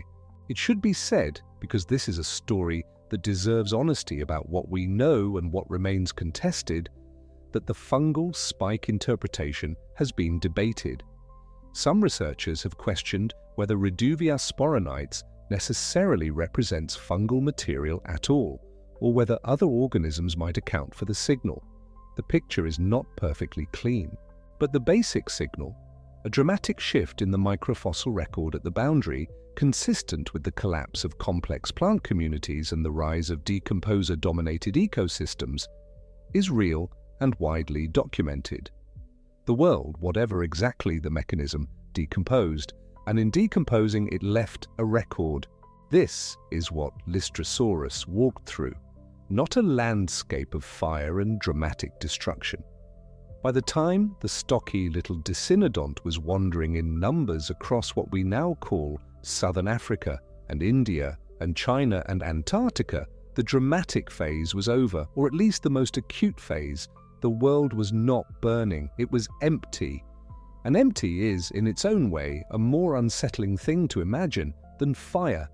Fire is violent and swift and leaves the understanding with somewhere to put itself. Emptiness is harder. An emptied world has a quality of suspension to it, a held breath that never quite releases. Picture the Karoo Basin of what would become South Africa in the earliest Triassic. The great river systems that had threaded through the Permian landscape, lined with glossopterid trees, the great seed ferns that had built the Gondwana coal seams. Those trees are gone.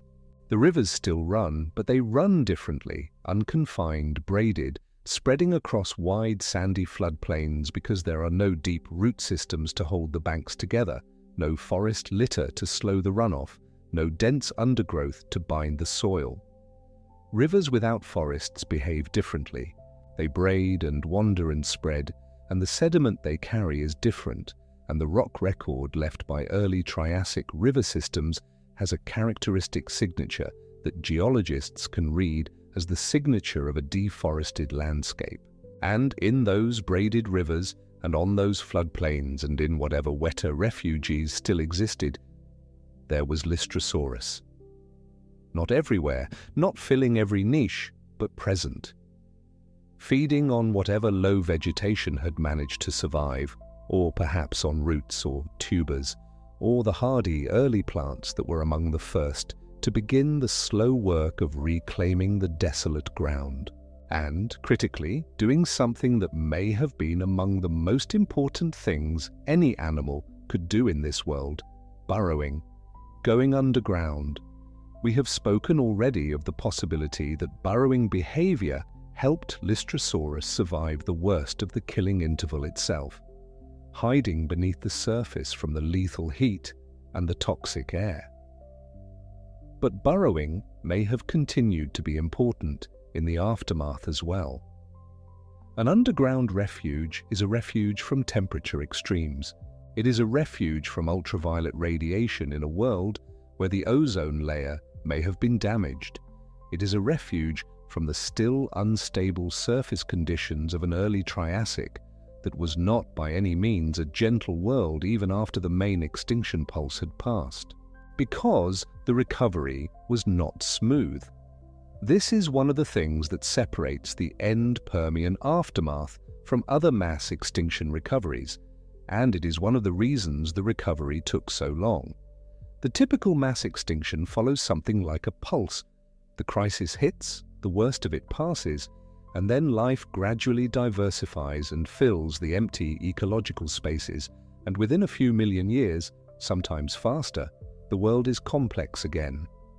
But the early Triassic was not like that. Geochemical records from the period show repeated instability, carbon isotope excursions that signal additional disruptions to the carbon cycle, additional warming pulses, conditions that may have repeatedly knocked recovering ecosystems back before they could stabilize. It was not one catastrophe and then recovery. It was a catastrophe followed by an extended period of instability that prevented any simple or rapid return to complexity. The recovery took, by many measures, somewhere around 5 to 10 million years. And by some estimates, for the most complex and interconnected ecosystems, closer to the longer end of that range. 10 million years? To understand what that means in human terms is not really possible. We evolved as a species perhaps 300,000 years ago, and our entire recorded history spans only a few thousand years. 10 million years is an incomprehensible patience.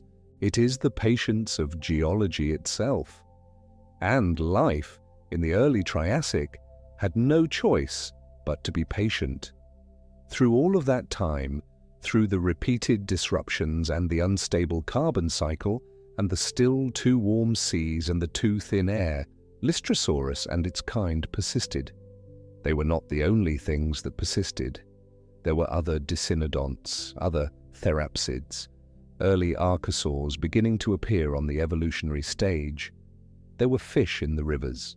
There were insects, reduced but present, beginning the long work of rebuilding insect communities.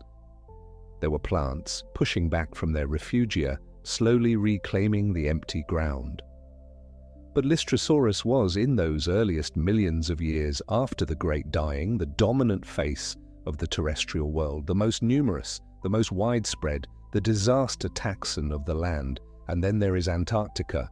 Of all the places in the world where Lystrosaurus has been found, Antarctica carries perhaps the most unexpected weight. Not because it changes what we know about the animal, but because of what it means for our understanding of the planet itself. Antarctica is today a continent of ice, of vast, featureless white stretching to every horizon, of temperatures that can fall low enough to kill an exposed human in minutes, of an interior that receives so little snowfall that it qualifies technically as a desert, one of the coldest and driest places on Earth.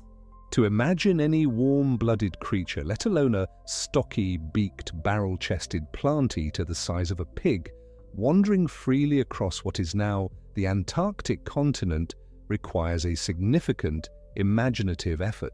But in the earliest Triassic, Antarctica was not ice. It was not tropical either. It was likely cool, perhaps seasonally cold, part of the high-latitude world of the southern supercontinent.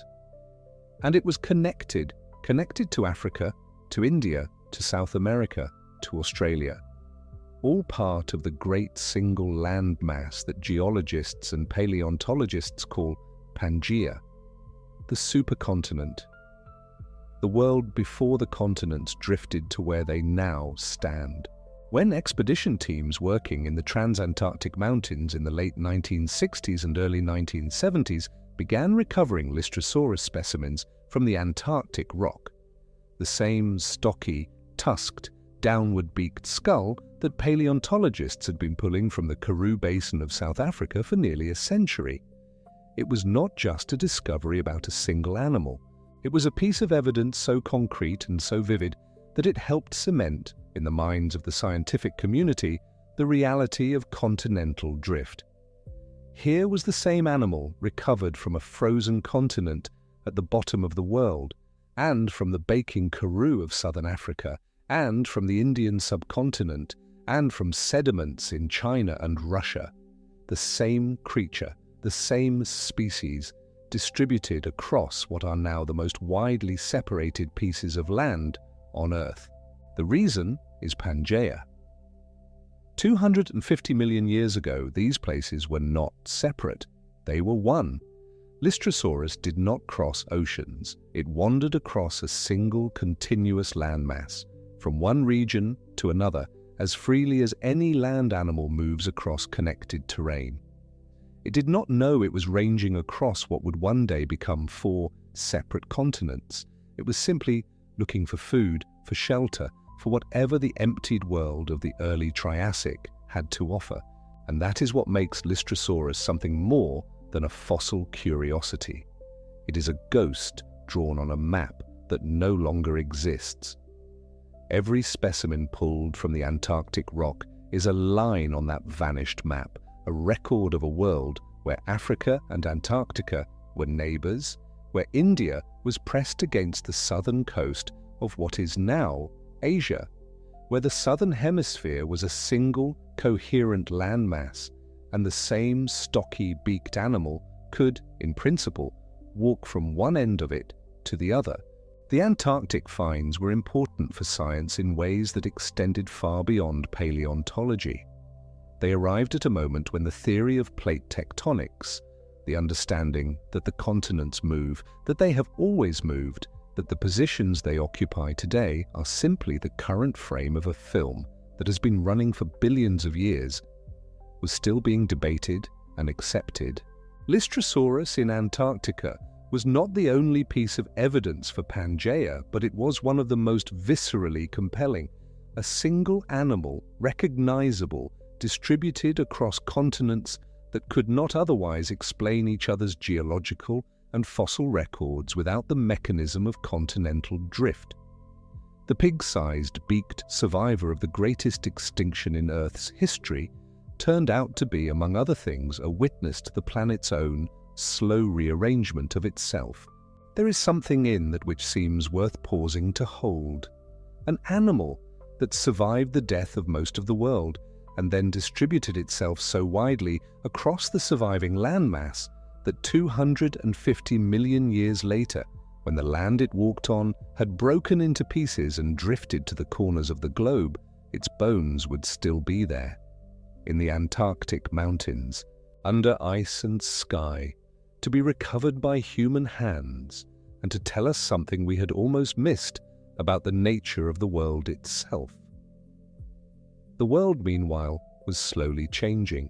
Slowly is the correct word.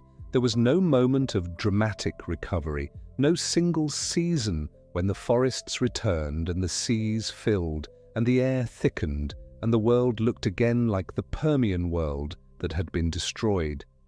The return of complexity was a process, and it was halting, and it was repeatedly interrupted, and it took the kind of time that is almost impossible to map onto any human experience of change. But it happened.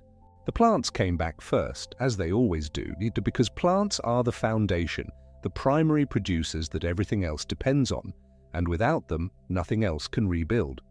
Ferns, in particular, tend to be early colonizers of devastated landscapes, and the fern spore record of the early Triassic shows their gradual expansion back across terrains that had been emptied of the great Permian forests. Then, slowly, more complex plant communities, not immediately the dense, layered forests of the Permian, that would take millions of years, but vegetation, ground cover, the slow rebuilding of soil and root systems that would eventually make the world capable again of sustaining the great forest architectures that build coal. In the seas, the first complex reef structures began to re-establish themselves after millions of years of microbial mat dominance. Coral-like organisms, sponges, the gradual return of the framework builders that give marine ecosystems their three-dimensional architecture. Slowly, with setbacks, with intervals where the geochemical record suggests additional warming or chemical disruption, knocked developing communities back before they could stabilize, but returning nonetheless. Life has a persistence to it that is one of the few things in the deep past that feels genuinely reassuring.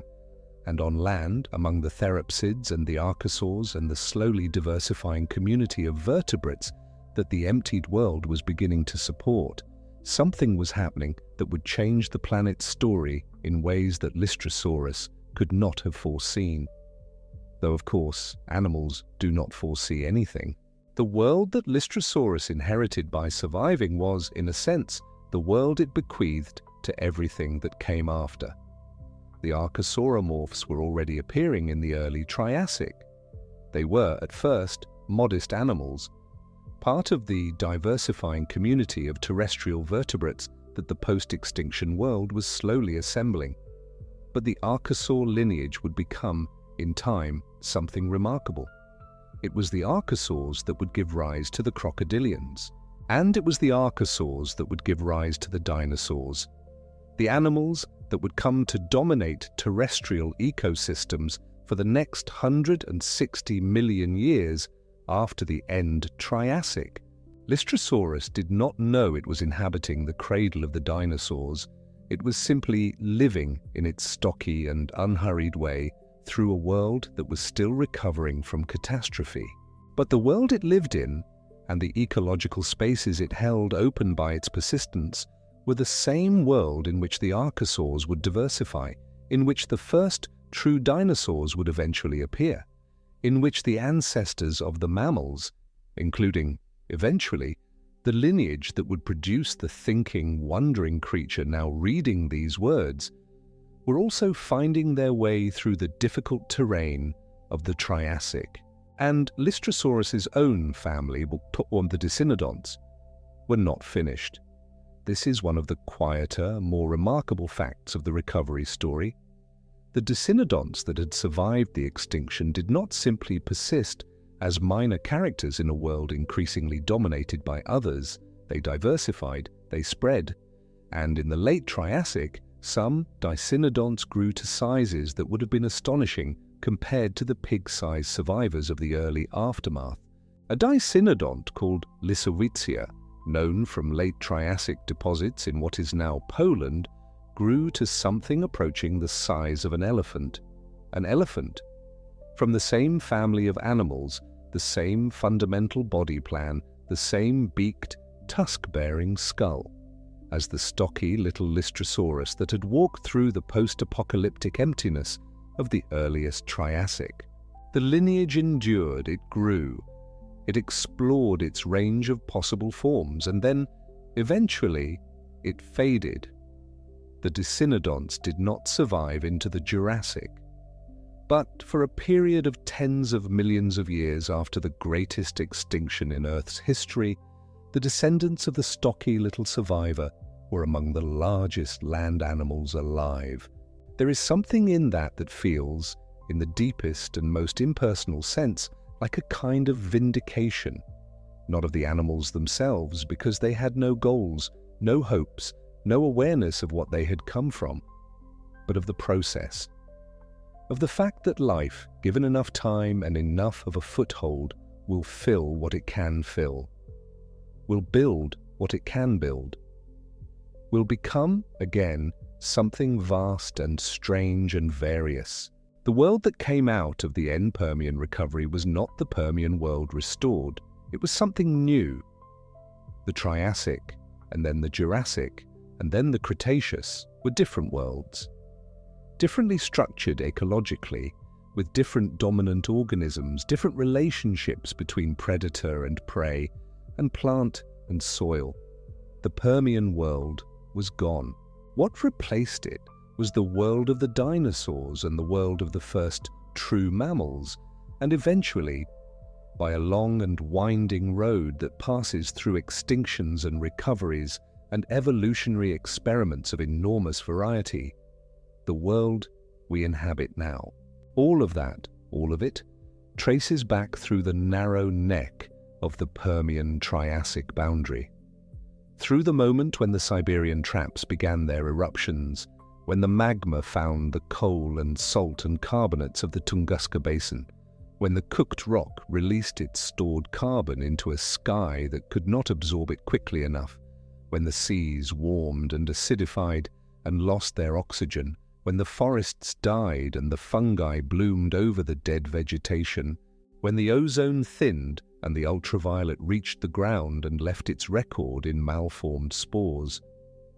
All of it passes through that moment and through the narrow category of animals that made it to the other side. Lystrosaurus was one of them, perhaps the most numerous of them in those first millions of years, perhaps not. The fossil record is always incomplete, always a partial sample, always subject to the accidents of preservation and discovery. But in the Karoo Basin, and in the formations of India and China and Russia and the trans-Antarctic mountains, it is the dominant face. The animal that, in some fossil beds, accounts for as many as 9 of every 10 land-vertebrate fossils recovered. The near monoculture of a devastated world. It did not survive because it was the best. We should be careful about that word, best, because it implies a teleology, a direction, a goal that evolution does not have. Lystrosaurus was not selected for greatness. It was selected to whatever extent natural selection shaped its dominance for a particular suite of characteristics that happened to be useful in a world that had become very different from the one those characteristics originally evolved in. Perhaps it burrowed. Perhaps its barrel chest and its respiratory system were adequate to the thin, difficult air of an early Triassic sky where oxygen had fallen to levels that would feel, to a modern land animal at sea level, something like the air at altitude, thinner, harder, demanding more effort for the same result. Perhaps it grew fast and bred fast and did not require the long developmental time of some of its more complex relatives, so that a population knocked back by a bad year could recover more quickly than a population of slower-growing animals. Perhaps most simply it was just there, widespread, established, numerous enough before the extinction, that when the crisis hit, enough individuals survived to maintain a population, and when the crisis passed, that population expanded into a world where the competitors and the predators that would normally have kept it in check were simply gone. Ecological release, the technical phrase for what happens when the constraints that normally limit a population are removed. When the predators are gone, when the competitors are gone, when the ecological spaces that were held by dozens or hundreds of other species are suddenly open. Lystrosaurus may not have been the most fit animal for the early Triassic world in any abstract sense. It may simply have been the animal that was there when the spaces opened, present and functional and capable of filling what needed to be filled. There is something almost democratic about that, something that resists the narrative of triumph that we tend to impose on survivors. We like our survival stories to be about merit, about the clever adaptation, the superior strategy, the animal that outcompeted its rivals through some inherent excellence. But the story of Lystrosaurus may be simpler and stranger than that. It may be the story of an ordinary animal in an extraordinary moment, an animal that was adequate, tough enough, flexible enough, established enough to persist through a world that had become almost uninhabitable, and then to inherit what was left when the worst had passed. The inheritance was not comfortable. The early Triassic was not a lush and easy world. It was hot, unstable, chemically difficult, thin-aired, sparsely vegetated, and subject to recurring shocks that prevented any simple recovery. But Lystrosaurus was in it, walking its braided river floodplains, cropping whatever low vegetation had managed to root in the recovering soil, retreating underground when the conditions at the surface became too extreme, reproducing quickly by all the evidence of its bone histology, and producing the next generation in a world that was still working out whether it intended to continue. And eventually, slowly, over millions of years, the world decided that it did. The recovery came, not all at once, not without setbacks, but the forests grew back, and the seas filled with complex communities again, and the archosaurs diversified, and the dicynodonts grew to elephant size and then faded, and the first dinosaurs appeared in the late Triassic, and the first true mammal ancestors were also finding their way, small and cautious and largely nocturnal, through a world now dominated by the great reptilian dynasties that would define the next 160 million years. The slow work of geology continued. Pangaea, the single supercontinent that Lystrosaurus had walked across in its entirety, began to break apart. Africa separated from South America. India began its long northward drift toward Asia. Antarctica moved toward the pole and grew cold. The world rearranged itself again, as it always had and always would, in the patient timescale of tectonics, and the Lystrosaurus bones in the transantarctic mountains stayed where they were, frozen into the rock, waiting 250 million years for a human being to chip them out of the stone and hold them up in the Antarctic light and understand what they were looking at. A survivor, a witness, a small, sturdy, beaked animal that had wandered a single supercontinent in the aftermath of the worst catastrophe in the history of animal life on Earth, and left its bones everywhere it went, and in doing so left us a record of both the catastrophe and the survival, and of the planet itself and its slow, inexorable movement through time. There is a quality to deep time that is unlike any other kind of distance. We understand spatial distance intuitively. We can imagine a mile, 100 miles, the width of an ocean. We can hold these in our minds because our bodies move through space and give us a sense of its scale. But time at this scale, 250 million years, is not something the body knows. It is something only the mind can reach for, and even the mind cannot quite grasp it whole. What it can do is follow a thread, the thread of a single animal found in the rock of 5 continents, the thread of a world destroyed and slowly rebuilt, the thread of life persisting through conditions that seem, by any reasonable measure, incompatible with its survival. And at the end of that thread, far down the long road of the Triassic and the Jurassic and the Cretaceous and the Paleogene and the millions of years of the Cenozoic, through the cooling and the ice ages and the long diversification of the mammals and the eventual, improbable appearance of a thinking, speaking, wondering species, at the end of that thread is this moment. Whatever room you are in, whatever darkness or half-darkness surrounds you, the breath you are drawing now in a world made possible, in part, by a small, stocky animal with a beaked snout and 2 tusk-like teeth who survived the death of most of the world and walked the emptied ground of the early Triassic until the world slowly came back to life around it. The Permian world is gone. Nothing of it remains except the record it left in stone, the fossils, the rock types, the chemical signatures, the carbon ratios, the malformed spores, and in the same stone, the record of what came after, the disaster taxon, the near monoculture, the animal that inherited a nearly dead planet. It was not a magnificent animal in the way we usually mean magnificence. It was not the largest creature alive, nor the fastest, nor the most complex.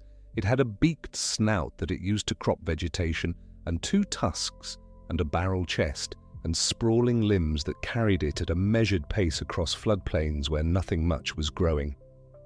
But it was there. Through the thin air, and the dead forests, and the empty seas, and the years of microbial mats, and fungal blooms, and braided rivers running between eroding banks. It was there, and it persisted, and eventually the world around it became something new and extraordinary, and the lineage it represented kept going into giants, into diversity, into eventual extinction, as everything eventually reaches, but not before it had held the ground long enough for everything else to begin again.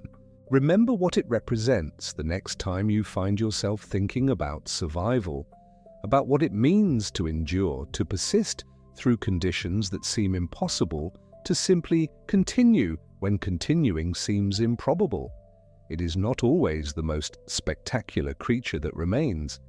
Sometimes it is the ordinary one, the tough one.